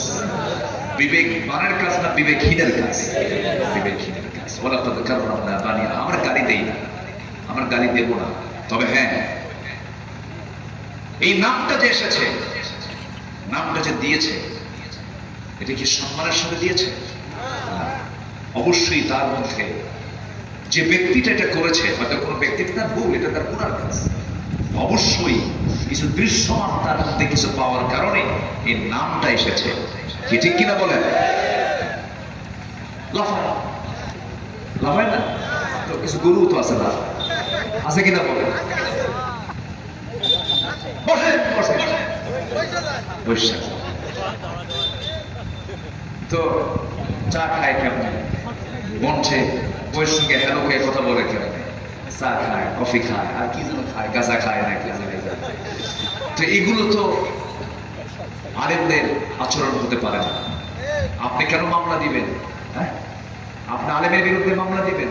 ওইদিকে ফিলিস্তিন মরে শেষ হয়ে যাচ্ছে, সিরিয়া মরে শেষ হয়ে যাচ্ছে। আপনি এক আলেম, আপনি নিজে আলেম, ঠিক আছে, আপনি আলেম মনে করছেন, ভালো কথা, সমস্যা নাই। আপনি কোরআন হাদিস পড়েছেন, আমি আপনাকে সম্মান করি, সম্মান রেখে বলতে চাই, আপনি আরেকটা আলেমের বিরুদ্ধে মামলা দিবেন কেন? আপনি কি তার সাথে গিয়ে বসতে পারেন না? আপনি কি তাকে বুঝতে পারেন না? আপনি হুমকি ধামকি দেবার কে? সব আলেম আলেম নয়। একটা আলেম, এক শ্রেণী আলেমের নাম হলো তরকারি, আরেকটা হলো সরকারি, আরেকটা হচ্ছে দরকারি। আলেম তিন শ্রেণীর। কয় শ্রেণীর বলেন? একটা শ্রেণী আলেম সারা জীবন তারা দালালি করেছে, বাতিল শক্তির সঙ্গে মদত জুগিয়েছে।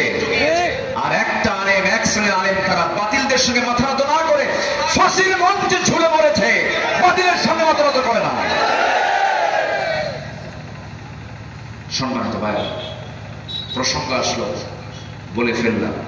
হয়তো মিডিয়ার কল্যাণে তাদের কাছে কথাগুলো যেতেও পারে, কিন্তু আমি সম্মান রেখে বলতে চাই, আমি ইজ্জত রেখে বলতে চাই, আমি ওই ব্যক্তিকেই বলবো, দয়া করে ব্যালেন্স, ভারসাম্য রক্ষা করুন, ভারসাম্য বজায় রাখুন। লাগামহীন কথাগুলো না বলাই ভালো, ইনডোরের কথা আউটডোরে না যাওয়াই ভালো। সংসারে যদি কিছু ভুল বোঝাবুঝি হয়, ভিতরে বসুন। চেয়ারম্যান ডাকবেন কেন? স্বামী স্ত্রী দ্বন্দ্ব ভিতরে মিটান। আলেম আলেমের দ্বন্দ্ব, আপনি মামলা দিবেন, বিচারক বিচারক কে হবে? বিচারক কি কোন আলেম হবে নাকি? আলেমের বিচার একজন বেআলেম করবে, সেই পথে আপনি হাঁটবেন, ঠিক কিনা? এটাই তো কথা। আল্লাহ তুমি সবাইকে বোঝার তৌফিক দিয়ে দাও, জোরে বলি আল্লাহুম্মা আমিন। ঘুরি আজকে খুব ঘুরতেছে, বুঝলেন? 12:15 বাজে। আলোচনার তো কেবল আমি মানে কেবল বারান্দায় আছে, আমি তো মাঠে নামিই নাই। আলোচনা শুনতে রাজি আছেন তো সবাই? জোরে বলি ইনশাআল্লাহ। তাহলে উলুল আলবাব, আমরা বিবেকবান হতে চাই যদি, তাহলে বিবেকবানদের মধ্যে 9টা দিক থাকতে হবে। কয়টা দিক থাকতে হবে? 9টা। 1 নম্বর হলো, আমরা আল্লাহর ওয়াদা ভঙ্গ করব না ঠিক রাখবো? আল্লাহর সঙ্গে আমরা ওয়াদা করে আসছি কোন জগতে করেন বলেন তো? রুহের জগতে। আমরা আছি কোন জগতে? দুনিয়ার জগতে। আলেমে আরওয়াহ থেকে আলেমে বুতুন, মার পেটে ছিলাম, মার পেট থেকে আলেমে জাহান, দুনিয়াতে আসছি। আলেমে জাহান থেকে আলেমে বারজাখ, কবরে যাব। কবর থেকে আবার চলে যাব কোথায়? আলামুল আখিরা। আবার আখিরাতের জিন্দেগিতে চলে যাব, ফয়সালা হবে, জান্নাত জাহান্নাম। এগুলো আছে না নাই বলেন? বিচার আছে না নাই? সম্মানিত ভাই, তাহলে অঙ্গীকারকে ভঙ্গ করা যাবে না। নাম্বার 1 হচ্ছে আল্লাহর সঙ্গে অঙ্গীকার ভঙ্গ করা যাবে না। আবার দুনিয়াতে চলতে নিয়ে ওয়াদা কখনো ভঙ্গ করা যাবে না। লা ঈমানা লিমান লা হাদালা। ওয়াদা যারা ঠিক নাই, তার ঈমানও ঠিক নাই। ওয়াদা যারা ঠিক আছে, ঈমানও তার ঠিক আছে। ঈমানদারের জবান হলো ঈমান। ঈমানদারের জবান কি? ঈমান। জবান হলো ঈমান। কারণ জবান যারা ঠিক আছে, ঈমান তারা ঠিক আছে। জবান যারা ঠিক নাই, তার ঈমানটা ঠিক নাই। বিক্রি করতে নিয়েছে জমি, জমি বিক্রি করতে নিয়ে দামাদামি সব ঠিকঠাক হয়ে গেছে। বিক্রেতা ক্রেতা দুজন মিলে বসেছে, দামাদামি ঠিক হয়েছে, কত লক্ষ টাকা বিঘা, 10 লক্ষ টাকা বিঘা, ঠিক আছে নিলাম, আমি তোমার সঙ্গে চুক্তি আমার পুরো চূড়ান্ত হয়ে গেছে, আমি নিয়ে নিলাম। কিন্তু দেখবেন 3 দিন পর একজন দাম করেছে 11 লক্ষ টাকা, 1 লক্ষ টাকা বেশি পর লোভে ওই ওয়াদা ভঙ্গ হয়ে যায়। এমন বুজুর্গ মনে হয় এলাকায় নাই? আছে? করতেছেন আপনারা, রাগ করতেছেন? আমার বন্ধুগণ, এমনকি কুরবানির গরু পর্যন্ত দেবে, কুরবানির গরু পর্যন্ত বিক্রি করে দিয়েছে একজনের কাছে। সব কিছু ঠিকঠাক হয়ে গেছে। 2 দিন পর আরেকজন দাম এসে বলছে, ভাই 1,10,000 টাকার গরু তোমাকে আমি 1.5 লাখ টাকা দেব। ওই গরুওয়ালা মনে মনে চিন্তা করলো কেমন করে এটাকে মাইনাস করা যায়। ভাই আমি বিক্রি করব না। এই যে আপনি কৌশলগুলো করছেন, বিবেকবান না বিবেকহীন? বলেন বলেন বলেন বলেন। বিবেকহীন। যার লেনদেন ঠিক নাই, তার ইমান ঠিক নাই। যা আমার কথাবার্তা চূড়ান্ত হয়ে গেছে, কেনা বেচা ক্লিয়ার হয়ে গেছে, সেই জায়গায় কোনো কথা বলা যাবে না। মরা কি বলে, বেচা গরুর দাঁত দেখা আসতে পারে, বেচা গরুর দাঁত দেখা যাবে না। যে দেখতে যায় সেও হারাম, সেও কি, সেও বিবেকহীন। আবার বেচা গরুর দাঁত যে বিক্রি আবার দেখতে দেয় সেও হারাম। বিবেকহীন মানুষের কাজ এগুলো করা যাবে না। আবার একজন লোক দামাদামি করতেছে, রাসূল বলেছেন একজন লোক দামাদামি করে তারপরে দামাদামি করতে যেও না। এই সমস্ত কাজের মধ্যে ইসলাম আছে না নাই বলেন? আছে, ইসলামের হুকুমগুলো আছে। আমরা বিবেকহীন হব না, ওয়াদা ভঙ্গ করবো না, অঙ্গীকার ভঙ্গ করবো না। যে ওয়াদাটা করেছি সে ওয়াদার মধ্যে আমরা কখনো অন্য কোনো কিছু নিয়ে এসে পেঁচ লাগে আমরা বিবেকহীন হব না। নাম্বার 3 হলো আল্লাহর সঙ্গে সম্পর্ক বজায় রাখবো। আল্লাহ রাব্বুল আলামিন বলছেন, ওয়াল্লাযীনা ইয়াসিলুনা মা আমারাল্লাহু বিহি আন ইউসালা ওয়া ইয়াখশাউনা রাব্বাহুম ওয়া ইয়াখাফুনা সুআল হিসাব। জোরে বলুন আল্লাহু আকবার। সূরাতুর রা'দ আয়াত নাম্বার 20, আয়াত নাম্বার 21 আল্লাহ রাব্বুল আলামিন বলেন, নাম্বার 3 হলো যারা আমি আল্লাহ আমার সঙ্গে যারা সম্পর্ক বজায় রাখবে। দুনিয়াতে তুমি ধনের সঙ্গে মিশতে চাও, কিন্তু সেই যদি মিশতে চাও ধনের সঙ্গে মিশে কি লাভ হবে? দুনিয়া তো শেষ হবে। মিশতে হবে আসল ধনীকে। আসল ধনীকে, আল্লাহর সঙ্গে তোমার সম্পর্ক তুমি তৈরি করে নাও। সম্পর্ক যদি তৈরি করতে হয় আল্লাহর সঙ্গে সম্পর্ক তৈরি করো। ভালো যদি বাসতে হয় আল্লাহকেই ভালোবাসো। সম্পর্ক যদি টিকে রাখতে হয় আল্লাহর সঙ্গে সম্পর্ক টিকে রাখো। কারণ দুনিয়ার সমস্ত সম্পর্কগুলো ক্ষণস্থায়ী, যে কোনো মুহূর্তে শেষ হবে। একটা সম্পর্ক কোনো ভাঙবার নয়, সেই সম্পর্ক কার সম্পর্ক বলে? আল্লাহ রাব্বুল আলামিন বলেন, ইন্নামা ওয়ালিয়্যুকুমুল্লাহু ওয়া রাসূলুহু ওয়াল্লাযীনা আমানুল্লাযীনা ইউকিমুনাস সালাতা ওয়া ইউ'তুনাস যাকাতা ওয়া হুম রাকিউন। সূরা মাইদার 55 নম্বর আয়াতে আল্লাহ রাব্বুল আলামিন বলেন, তোমাদের বন্ধু হবে 3 জন। তোমাদের বন্ধু হবে কয়জন?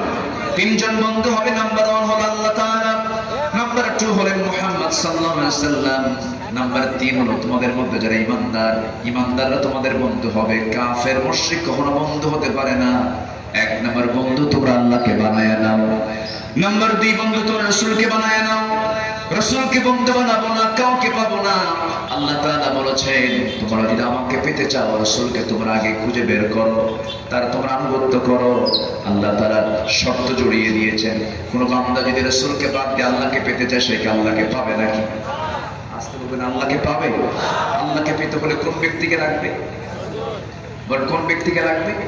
মুহাম্মদ সাল্লাল্লাহু আলাইহি ওয়াসাল্লামকে লাগবে।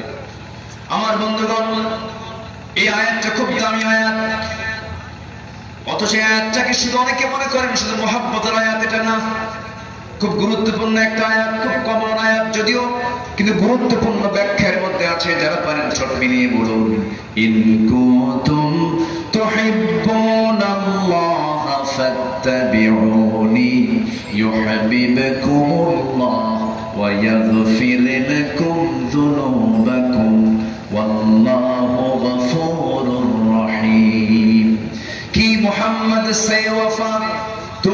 तू हम तेरे है ये है जहां चीज है क्या लौह कलम तेरे है মুহাম্মদকে যদি ভালোবাসো ভালোবাসা পাবে আমার লৌহ কলম লুবিবে তোমরা মাটির পৃথিবী শেখুন ছাড় সব পেয়ে যাবে শর্ত হলো সকল ভালোবাসার চাইতে রাসূলকে তোমার বেশি ভালোবাসতে হবে জোরে বলেন সুবহানাল্লাহ নবীর আনুগত্য করতে হবে নবীর সঙ্গে মুহাব্বত তৈরি করতে হবে নবীকে চেনার চেষ্টা করতে হবে আমার নবীজির মাথার চুল থেকে শুরু করে নিয়ে পা পর্যন্ত সকল কিছুর বর্ণনা হাদিসে আসছে একটা মানুষকে আপনি যদি মুহাব্বত করতে শেখেন মুহাব্বত করতে জানেন অবশ্যই রাসূলের প্রতি মুহাব্বত যদি আমার আপনার ভিতরে থেকে যায় অবশ্যই সেই বান্দা রাতের বেলা সে রাসূলকে অবশ্যই স্বপ্নে দেখতে পারবে সবাইকে রাসূলকে স্বপ্নে দেখতে চান সবাইকে দেখতে চান সবাইকে দেখতে চান তাহলে ধ্যানে জ্ঞানে নবীকে ভালোবাসার দরকার আছে না নাই আমি যখন খাইতে যাব আহারে রাসূল কেমন করে খাইছেন আমি যখন ঘুমাতে যাব রাসূল কেমন করে ঘুমাইছেন আমি যখন কথা বলতে যাব রাসূল কেমন করে কথা বলেছেন আমি যখন স্ত্রীর সঙ্গে কথা বলতে যাব তখন ভাববো রাসূল কেমন করে স্ত্রীর সঙ্গে কথা বলেছেন আমি যখন ব্যবসা করতে যাব রাসূল আমার কেমন করে ব্যবসা করেছেন আমি যখন বিচার করতে যাব রাসূল আমার কেমন করে বিচার করেছেন আমি যে কোনো কাজ করতে গেলে সেই সময় যদি রাসূলকে সামনে যদি নিয়ে আসি আমার আপনার জীবনের আয়না যদি রাসূলকে বানায় ফেলি আল্লাহর কসম সেই আয়নার সাক্ষাৎ তার স্বপ্নে হয়ে যাবে সাইয়েদনা আলী রাতের বেলা ঘুমাচ্ছেন নবীর ইন্তেকালের বেশ কিছু পরের ঘটনা 4 থেকে 5 বছর পরের ঘটনা আমার নবীর ইন্তেকাল হয়ে গেছে সাইয়েদনা আলী রাতের বেলা স্বপ্নের মধ্যে দেখতে পেলেন আমার নবীজি তার দরজার কাছে চলে আসছেন হাতে একটা ব্যাগ আছে আস্তে করে গিয়ে সালাম দিলেন বলছেন আলী বহুদিন যাবত দেখা হয় না আজকে তোমার সঙ্গে দেখা করার জন্য আসছি আমার নবীজি এই কথা বলি তার পাশে বসে গেলেন সাইয়েদনা আলী হাদিসটা বর্ণনা করেন সাইয়েদনা আলী সঙ্গে সঙ্গে বলছেন ইয়া রাসূলুল্লাহ আমারও খুব আনন্দ লাগতেছে আপনার সঙ্গে আমার দেখা হয়ে গেল আমার নবীজি করলেন কি শিওরে বসলেন বসে বলছেন আলী এই মুখটা ফাঁকা করো মুখটা তিনি ফাঁকা করলেন আমার নবীজি অনেকগুলো খেজুর থেকে একটা খেজুর হাতের মধ্যে নিয়ে 3টা আঙ্গুলে নিয়ে আমার নবীজি আলীর মুখের মধ্যে দিয়ে দিলেন তিনি স্বপ্নের মধ্যে খেজুরটা খাওয়া শুরু করেছেন কিন্তু স্বপ্ন তার ভেঙে গেল ঘুম থেকে জায়গা পেয়ে দেখেন আলীর জিহ্বার ভিতরে তাজা খেজুরের স্বাদ ফুটে উঠেছে জোরে বলি সুবহানাল্লাহ নবীদের স্বপ্ন মিথ্যা না সত্য আস্তে নবীদের স্বপ্ন মিথ্যা না সত্য সত্য রাসূলকে দেখার শখ কি সবার হয় আস্তে নবীকে দেখার শখ কি সবার হয় দল করব আমরা অন্য নেতার নাম নবীর কার দল করব অন্য নেতারা দল করে নবীকে স্বপ্ন দেখা যাবে না ইসলামী দল না করে অন্য দল করে নবীকে স্বপ্ন দেখা যাবে না নবীকে স্বপ্ন দেখতে হলে নবীর সুপারিশ পেতে হলে সব দল বাদ দাও নবীর দল করো আল্লাহর দল করো অন্য দল করা যাবে না অন্য দলে জান্নাত পাওয়া যাবে না দল করবো কার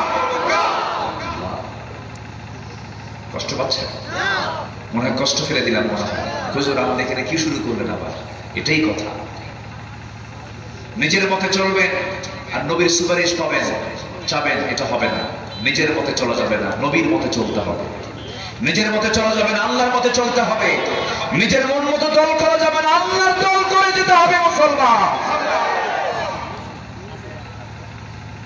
এখানেই কথা এখানেই প্রশ্ন আছে না নাই এখানে প্রশ্ন আছে না নাই যখন লাশ যখন কবরে নেয় তখন কি বলে বিসমিল্লাহি ওয়া আলা মিল্লাতি রাসূলিল্লাহ বিসমিল্লাহি ওয়া আলা মিল্লাতি রাসূলিল্লাহ কি করা হলো এই লাশটাকে রাসূলের দলে ঢোকায় দেওয়া হলো সারা জীবন করে গেছে রাসূলের বিরুদ্ধের দল আর মরার সময় নবীর দলে সে তাকে সরায় দিল ফেরেশতা কি মানবে আসলে ফেরেশতা কি মানবে মানবে না অতএব দল করতেই হবে আল্লাহ বলছেন দল করতেই হবে তোমাকে ওয়ালতাকুম মিনকুম কারণ চোর ক্ষমতায় যাবে তুমি নামাজি নামাজ ভালো মতো পড়তে পারবে না ডাকাতরা ক্ষমতায় থাকবে তোমার নামাজ ঠিক মতো হবে না অতএব তোমাকে দল করতেই হবে সেই দল করতে হবে কার দল আসলে কার দল আবু জেহেল রাষ্ট্র চালাবে রাসূল শুধু নামাজ পড়বেন এটা হতে পারে না আলেম উলামা নির্যাতিত হবে,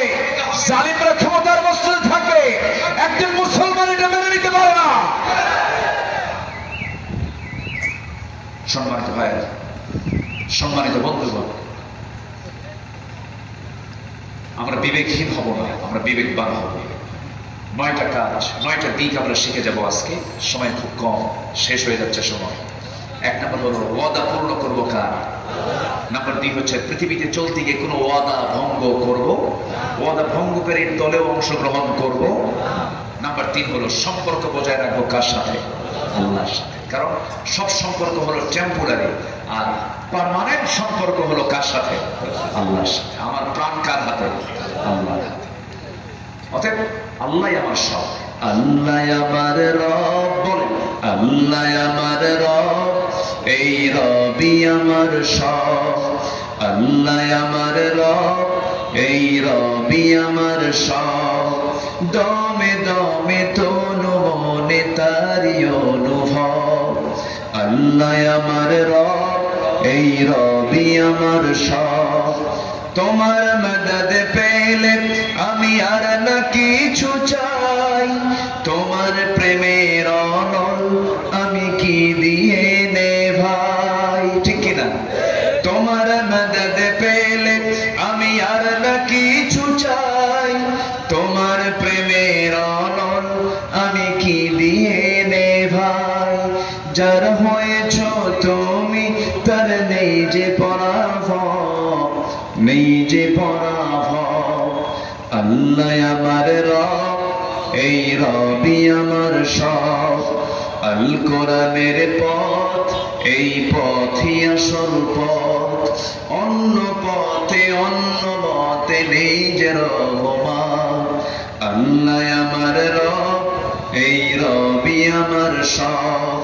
আল কোরআনের পথ, এই পথই আসল পথ। আল্লাহ কবুল করুন, আল্লাহ কবুল করুন। নাম্বার 4 হলো আল্লাহকে ভয় করবো। আমরা কাকে ভয় করবো? আল্লাহকে ভয় করবো। আল্লাহ তাআলা বলেছেন ওয়ায়াখশাউনা রাব্বাহুম, যারা আমি আল্লাহ আমার ভয় যারা করবে তারা হলো বিবেকবান মানুষ। ভয় করা মানে কি? গাঁজা খাওয়া? ভয় করা মানে কি? জেনা করা? ভয় করা মানে কি এরকম করে মদের কারবার করা? এটা কি ভয়ের লক্ষণ, না আল্লাহর সঙ্গে বিরোধিতা করার লক্ষণ? আল্লাহর সঙ্গে বিরোধিতা করা। সম্মানিত ভাইরা, ভয় হচ্ছে সকল হারাম থেকে বেঁচে থাকা, সকল হারাম থেকে বেঁচে থাকা। নাম্বার 5 হলো বিবেকবান বান্দার পরিচয় রব্বুল আলামিন বলেন। নাম্বার 5 হলো এই সমস্ত বান্দাগুলো বিবেকবান, ওয়ায়াখাফুনা সুআল হিসাব, যারা বিচার দিবসকে ভয় পায়। নাম্বার 6 হলো সন্তুষ্টিতে সবর, অর্থাৎ والذين صبروا ابتغاء وجه ربهم وأقاموا الصلاة وأنفقوا مما رزقناهم سرا وعلانية ويدرؤون بالحسنة السيئة أولئك لهم عقبى الدار। জোরে বলি আল্লাহু আকবার। আমি যে ঘন ঘন আয়াতগুলো বলতেছি, কষ্ট পাচ্ছেন না তো? আয়াত যত বেশি হবে বরকত তত বেশি হবে। আবার আমার দেশে কিছু কিছু মাহফিল আয়াত যত বেশি হয় মুসল্লি তত বিরক্ত হয়, বাংলা বলতে পারেন না। খুব দেখায় আমার দেশে ওয়াজ করা কিন্তু সহজও না, আমার দেশে ওয়াজ করা একটু জটিল, অনেক জায়গায় বুঝে না, তারা না বুঝে উঠে চলে যায়। সমস্যা, হুজুরি বলে, হুজুরি বুঝে, আমরা কিছু বুঝি না, বাংলা বলে না। কিন্তু কোরআন কি বাংলা না আরবি বলেন? কোরআন তো আরবি। আরবি বললে, কোরআনটা বললে আল্লাহ খুশি হবেন কম না বেশি? বেশি খুশি হবে। তো আমি একটু মাঝামাঝি একটু আয়াত বলতেছি, আয়াত ছাড়া তো আমি আর বুঝতে পারবো না। দেখুন আল্লাহ তাআলা বলছেন যারা ধৈর্য ধরবে তারা বিবেকবান, ধৈর্যহীন যারা তারা বিবেকবান হতে পারে না। ধৈর্যের কিছু পরিচয় আছে, যেমন আস-সাবরু আলা তাআহ, আস-সাবরু আনিল মাসিয়াহ, আস-সাবরু আলা ইকদার, তাকদীরের প্রতি ধৈর্য থাকা, হারাম কাজ থেকে নিজেকে বিরত রাখা, এটাও ধৈর্য। আবার আনুগত্য, কারো আনুগত্য, যেরকম আল্লাহর আনুগত্য, রাসূলের আনুগত্য মানতে গেলে ধৈর্যের দরকার আছে না নাই? ধৈর্য মানে শুধু এটা নয় যে একজন আমাকে থাপ্পড় মারলে আমি তাকে থাপ্পড় মারলাম না, এটা শুধু ধৈর্য নয়। অনেক সময় এরকম হয়, আমাকে থাপ্পড় মারলো, আমি আরেকটা গা লাগায় দেব না। জুলুমের, জালিমের জুলুম যেন না বৃদ্ধি পায়, এটার জন্য কাজ করা ধৈর্যের পরিচয়, ঠিক কিনা? সম্মানিত ভাই, এরপরে নাম্বার 7 হলো যারা নামাজ কায়েম করে তারাও বিবেকবান মানুষ। বিবেকহীন কখনো নামাজ কায়েমের কাজ করতে পারে না। নাম্বার 8 হলো গোপন প্রকাশ্যে যারা দান করবে তারা হলো বিবেকবান মানুষ, উলুল আলবাব। এরপরে নাম্বার 9 হলো ভালো কাজের দ্বারা মন্দ কাজকে মিটাইয়া দেওয়া, এটা হলো বিবেকবানদের কাজ। ইন্নামা ইয়াতাযাক্কারু ইল্লা উলুল আলবাব। আল্লাহ তাআলার ওয়াজগুলো যে একমাত্র উলুল আলবাব যারা তারাই বুঝতে পারে, তারাই এটাকে ফলো করতে পারে। এইজন্য আমার মধ্যে আজকের মাহফিলে যারা আসছেন, নামাজ কায়েমের তো কাজ করবো আমরা, নামাজ পড়ার দরকার আছে না নাই বলেন? 5 ওয়াক্ত নামাজ পড়বেন কারা কারা? একটু হাত তুলে দেখান তো দেখি। জোরে বলি ইয়া আল্লাহ, আরো জোরে বলি ইয়া আল্লাহ। আমাদেরকে 5 ওয়াক্ত সালাত আদায় করা তৌফিক তুমি আল্লাহ দিয়ে দাও। জোরে বলি আমিন, আরো জোরে আমিন, আরো জোরে আমিন। সম্মানিত ভাই, সম্মানিত বন্ধুগণ, অনেক দূর থেকে আজকের মাহফিলে, অনেক দূর দূরান্ত থেকে মাহফিল আসছেন। শুনেছি মাদের অংশগ্রহণও কম হয়। আজকের মাহফিলে অনেক মা বোনরা আসছেন।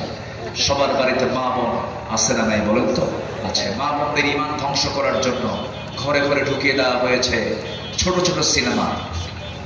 প্রত্যেকটা বাড়িগুলো হয়ে গেছে এখন সিনেমা হলের মতো। বড় বড় এলইডি টেলিভিশন গুলো প্রত্যেকটা বাড়ির মানে ড্রয়িং স্পেসে রেখে দেওয়া হয়। নাটকগুলো দেখা হয় দেশীয় না ভারতীয়, মানে দেশীয় না ভারতীয়। ভারতীয়দের সিনেমার সাথে অন্য ধর্মের সম্পর্ক আছে না?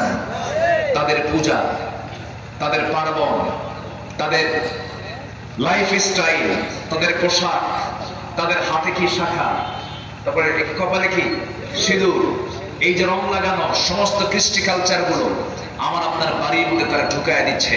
আমরা এটাকে রিসিভ করছি। একজন বিবেকবান নারী কখনো এই সমস্ত সংস্কৃতিকে লালন করতে পারে? ওদের পোশাক দেখে ওই পোশাকটা কেনার জন্য মার্কেটে চলে যায়। এরকম নারী আমার দেশে আছে না? আমার ভাইরা, একটা কথা মনে রাখবেন, একজন নারী 4 জন পুরুষকে জাহান্নামে নিয়ে যাবে। কয়জন পুরুষকে? 4 জন। বাবাকে নিয়ে যাবে, বড় ভাইকে নিয়ে যাবে, স্বামীকে নিয়ে যাবে, ছেলেকে নিয়ে যাবে। তাহলে এখানে বাবা আছে না নাই? ভাই আছে না নাই? ছেলে আছে না নাই? স্বামী আছে না নাই? আমরা কি চাই আমাদের অধীনস্থ নারীর কারণে আমরা জাহান্নামে যাই? তাহলে আমাদের দায়িত্ব আছে না নাই? আছে। তাদের ব্যাপারে আমাদের খেয়াল রাখতে হবে। তাদের প্রতি যেন কোনো বেহায়াপনার কোনো চিত্র আমরা যেন লক্ষ্য না করি। আমার বোনকে আমার পাহারা দিতে হবে, আমার স্ত্রীকে আমার পাহারা দিতে হবে। এরকম অনেক স্বামী আছে নিজের বউকে দেখাতে সে নিজেকে খুব কমফোর্ট ফিল করে। আমার বউ সুন্দর, সবাইকে একটু দেখায়। মাঝে মাঝে ফেসবুকে নিজের বউয়ের ছবি পোস্ট করে ফেসবুকে লেখে, প্রিয় বন্ধুরা আসুন আমার বউটাকে সবাই মিলে জামাতের সাথে দেখি। জোরে করে নাউযুবিল্লাহ। এরকম অসভ্য। এটা কি বিবেকবান না বিবেকহীন? বিবেকবান না বিবেকহীন? বিবেকহীন। এগুলো কাজগুলো আমরা করতে যাব না। আমার বউকে আমি পাহারা দেব, আমার বউয়ের সতীত্বকে আমার হেফাজত করতে হবে, তাকে পাহারা দেওয়ার দায়িত্ব হচ্ছে আমার। এগুলো বিষয়গুলো আমরা একটু খেয়াল করার চেষ্টা করি। 4টা কারণে একজন স্বামী তার স্ত্রীকে শাসন করতে পারে, মারতে পারে। কয়টা কারণে বলেন তো? শুনবেন কি? মারার জন্য শুনবেন নাকি? এটা কি এখন মায়েরা মনে মনে ভাবতেছে হুজুর এতক্ষণ তো ওয়াজ লাইনে ছিল, এটা এখন তো বেলাইনে চলে যাচ্ছে। আপনি এরকম মারার জন্য অর্ডার দিচ্ছেন? আচ্ছা ঠিক আছে। তো আমি কি বলবো 4টা কারণে চাই? 4টা কারণে একজন স্বামী তার স্ত্রীকে মারতে পারবে। কয়টা কারণে বলেন? 4টা কারণ বলি। মারবেন? তো শুনবেন কেন? জানার জন্য। আচ্ছা, 4টা কারণে একজন স্বামী তার স্ত্রীকে শাসন করতে পারে। নাম্বার 1 হলো যদি কোনো স্ত্রী, আল্লাহর হক হলো 5 ওয়াক্ত নামাজ, নামাজ যদি 5 ওয়াক্ত না পড়ে শাসন করতে পারবেন, তাকে মারতে পারবেন। নাম্বার 2 হলো রমজান মাসে রোজা যদি না রাখেন তাকে মারতে পারবেন। নাম্বার 3 হলো ইতাআত, স্বামীর যদি আনুগত্য না করে তাকে মারতে পারবেন। নাম্বার 4 হলো সতীত্বের যদি হেফাজত না করে, নিজের সৌন্দর্য যদি মানুষকে দেখিয়ে বেড়ায়, নোংরামি যদি গুলো করে। এখন তো নোংরামি করার জন্য কিচ্ছু দরকার নাই, সবচেয়ে বড় একটা যন্ত্র আছে, তার নাম হলো মোবাইল। নোংরামির একটা আখড়া হলো মোবাইল। খুব সাবধান, খুব সাবধান। আমাকে অনেকে প্রশ্ন করে, হুজুর মোবাইল ব্যবহার করা কি? আমি উত্তর দিতে নিয়ে বলি, মোবাইল ব্যবহার করা হলো তার জন্য হালাল যে মোবাইলকে চালাতে পারে, আর যাকে মোবাইল নিজেই চালায় তার জন্য মোবাইল ব্যবহার করা হারাম। আমার বন্ধুগণ, এই 4টা কারণে স্বামী তার স্ত্রীকে মারতে পারবে, তবে মারার ক্ষেত্রে সাবধানতা রাসূল বলে দিয়েছেন। তবে সেই শাসন করতে গেলে 3 হাত লাঠি দিয়ে মারা যাবে না, 3 হাত লাঠি দিয়ে মারা যাবে না, কোনো হাত দিয়েও মারা যাবে না। পকেটে থাকা যে মেসওয়াকটা আছে, মেসওয়াকের দৈর্ঘ্য হলো 9 ইঞ্চি মেসওয়াক। এই 9 ইঞ্চি মেসওয়াক দেশে সর্বজোর মারতে পারে। আপনার চোখের সামনে যদি কোনো স্বামী তার স্ত্রীকে 9 ইঞ্চি মেসওয়াক দিয়ে যদি মারে, সেই সময় এই দৃশ্য দেখলে কি কেউ বলবে মারে না, সোহাগ করে? কি করে? এই কি বলবে? মানে এটা কি বাস্টের জন্য দিছে না? তো তাহলে এখন বলেন, মারতে বলেছে কি লাঠি দিয়ে না মেসওয়াক দিয়ে? তো মেসওয়াক দিয়ে কি শাসন হয় না আদর হয়? আদর হয়। কি প্ল্যানে ছিলেন যে মারবেন না? মারার কোনো কায়দা ইসলাম রাখে নাই। রাসূল কোন স্ত্রীকে মেরেছেন এমন কোন হাদিসও নাই। আমার মাদের কলেজে পানি আসছে, হুজুর আপনি খুব ভালো। ওনারা খুব টেনশনে ছিল, আল্লাহ তুমি মাদেরকে দিন মেনে চলার তৌফিক দিয়ে দাও। কারণ একটা নারী যদি ইচ্ছা করে পুরুষের চাইতে 1000 বছর আগে জান্নাতে চলে যাবে। মেয়েদের দায়িত্ব কম, মেয়েদের অনেক কিছু কম, কিন্তু জাহান্নামটা ভরে যাবে অধিকাংশ হলো মহিলা দিয়া। কেন জানেন? ওরা নিজের দেহটাকে পরপুরুষকে দেখাতে খুব আরাম পায়। দেখো আমার সোনার গহনা দেখা, চোখে কাজল লাগায়, কপালে তিলক লাগায়, তারপর আশকারা মাসকারা। যুবকের তো কামসারা, যুবক তো শেষ। রাস্তায় হাঁটে দোল দিয়া, এই যে তাল দিয়ে হাঁটতেছে। আরে মার্কেটে যখন যায় এমন সেন্ট লাগায়, আশেপাশে বুঝায় দেয় আমি একখান মাল যাচ্ছি। সেরকম নাউযুবিল্লাহ। আপনি মাল হবেন কেন? আপনি তো জান্নাত রেখে দিয়েছেন আল্লাহ তাআলা আপনার পায়ের নিচে। আপনাকে কেন মানুষ মাল বলবে? আপনাকে কেন মানুষ এরকম নোংরা ভাষায় সম্বোধন করবে? স্বামীকে ধমক দিয়া বলে তুমি কি মার্কেট বুঝো কিছু? শাড়ি আনছো, লস করে আনছো, 1500 টাকার শাড়ি তুমি 3000 টাকা দিয়ে নিয়ে আসো, থাকো। স্বামীকে ধমক দিয়ে মার্কেটে ঢং করে চলে যায়। স্বামীকে শাসন করে, চড়াও হয়, চোখ রাঙ্গায় কথা বলে। এমন বউ তো কালীগঞ্জের এই থানায় নাই, আছে? গরম হওয়ার কারণ আছে। বিয়ের সময় যে যৌতুকের টাকা নিচ্ছেন, যৌতুকের টাকা নেওয়ার কিছু স্বামী আছে না নেই বলেন তো? যৌতুকে কি কইছেন? এখন আজকে কি কইছি? উপঢৌকন। কি কইছি? উপঢৌকন। যৌতুককে উপঢৌকন বানাইছে। আমি কয়েকদিন আগে কক্সবাজার, আমার এক ভক্ত সৌদি আরবে থাকে, ও বিয়ে করবে, বলবো যে আপনি বিয়েটা পড়াই দেবেন। যাই দেখি সিস্টেম ভিন্ন। মেয়ে পক্ষ চলে আসছে ছেলে পক্ষের বাড়ি, মেয়ে পক্ষ আসছে কি ছেলে পক্ষের বাড়ি। আমি খুব খুশি হয়েছে, ভালো। কারণ বিয়ের খরচ করার দায়িত্ব নারী, মেয়ে পক্ষের না ছেলে পক্ষের? খরচ করবে কেন? ভালো, আমি খুব খুশি হয়েছি। কেমনে? সকালবেলা ছেলে পক্ষ 8 থেকে 10 জন ব্যক্তি মেয়ে পক্ষের বাড়িতে যায়, যে মেয়ে সহ, মেয়ের যে অভিভাবক আছে, বাবা আছে অথবা চাচা আছে, 15-20 জনকে ওখান থেকে নিয়ে আসে। মেয়ে সহ মেয়ে পক্ষের যে অভিভাবক যারা সব চলে আসলে ছেলের বাড়িতে। ছেলের বাড়িতে এসে মেয়েও থাকে, ছেলেও থাকে। ওই জায়গায় ইজাব কবুল হয়, ওখানে আট পড়ানো হয়। মাঝখান থেকে কি হলো? মেয়ের বাপ বেঁচে গেল খরচের এই বিশাল, এই মানে এটা কি বলবো, গলা কাটা আছে না বলেন তো? এই গলা কাটা খরচ থেকে মেয়ের বাপ বেঁচে গেছে।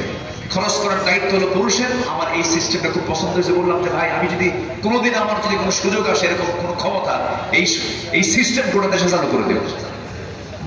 কথা বলেন, খুব ভালো। রাগ করতেছেন নাকি আপনারা? বউ চলে যায় ঢং করে মার্কেটে, মাথার চুল নাই, মাথার চুলটা ওড়না নাই, চুল ছেড়ে দেওয়া, লিপস্টিক লাগানো, মাস্কারা দিয়া, হাই হিল একখান লাগায়া, বাইরের সাইডে একটা ভ্যানিটি ব্যাগ দিয়া দোকানদারের সামনে গিয়ে ঠ্যাঙের উপর ঠ্যাং তুইলা দোকানদারকে বলে, ভাইয়া এই আছে না নাই? এই নোংরামিগুলো আমরা কি দেখতে চাই না বন্ধ করতে চাই?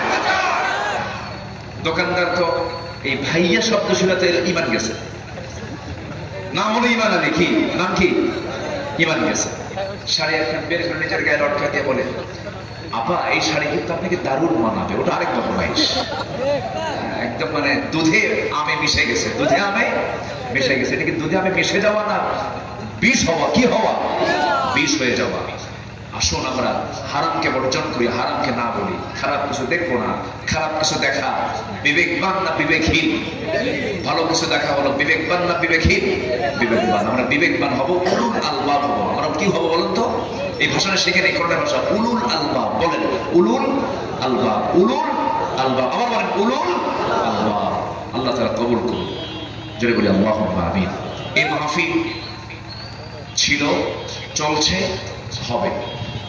যারা এই মাহফিল নিয়ে ষড়যন্ত্র করবেন, আমি আমার ভাষায় বলবো, কোরআনকে সামনে রেখে যদি বিরোধিতা করে থাকেন ইচ্ছা করে, আপনার রক্ত চেক করা দরকার।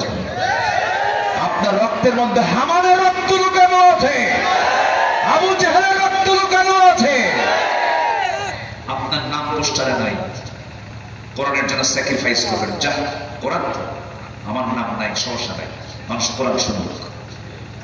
আপনি কোরআনের জন্য স্যাক্রিফাইস করবেন না, কোরআন আপনার পক্ষে সুপারিশ করবে না।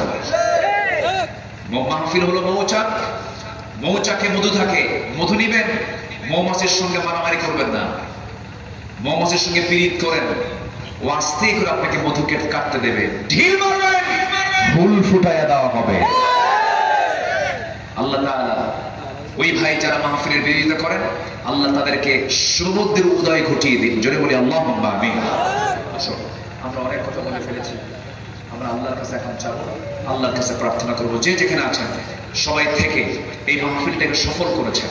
অনেক দূরের মানুষ কিছু তো চলে যাবেই, 20%, 50, মানে 15%, 20% লোক তো যাবেই, ওজার থাকে।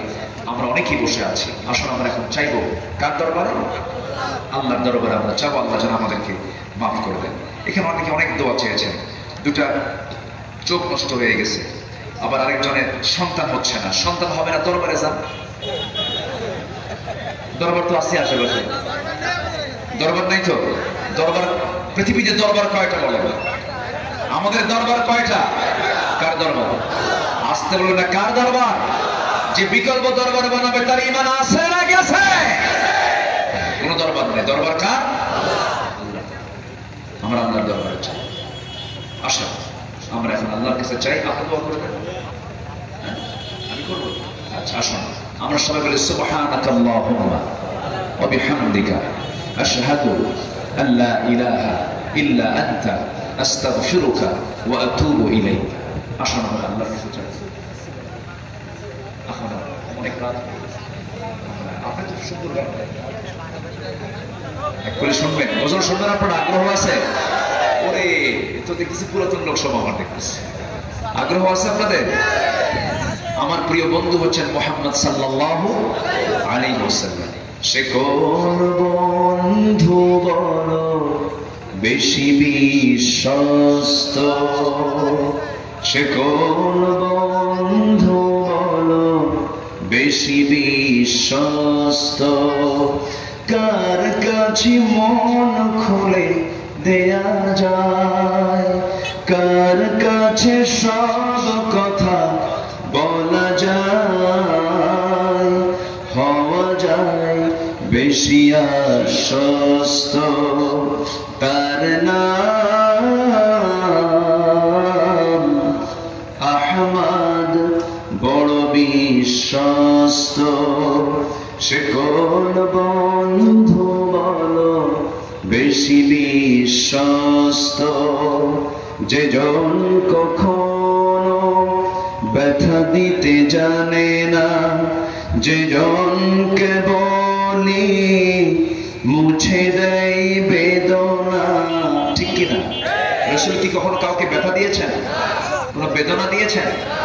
যে জন কখনো ব্যথা দিতে জানে না, যে জনকে বলি মুছে দেয় বেদনা, হৃদয়ের হাহাকার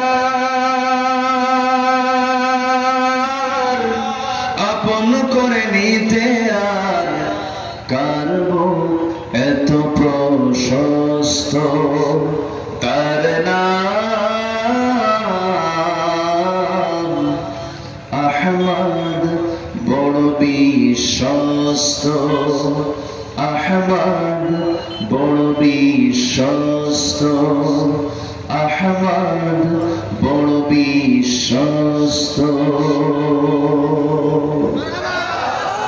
পৃথিবী আমার আসল ঠিকানা নয়, মরণ একদিন মুছে দেবে সকল রঙিন পরিচয়। পৃথিবী আমার আসল ঠিকানা নয়, মিছে মানুষের বন্ধন, মিছে মায়া স্নেহ প্রীতি ক্রন্দন, মিছে জীবনের রংধনু সাতরং, মিছে দুদিনের পরিচয়। পৃথিবী আমার আসল ঠিকানা নয়, মরণ একদিন মুছে দেবে সকল রঙিন পরিচয়। পৃথিবী আমার আসল ঠিকানা নয়। ঠিক আছে, চলবে? জি,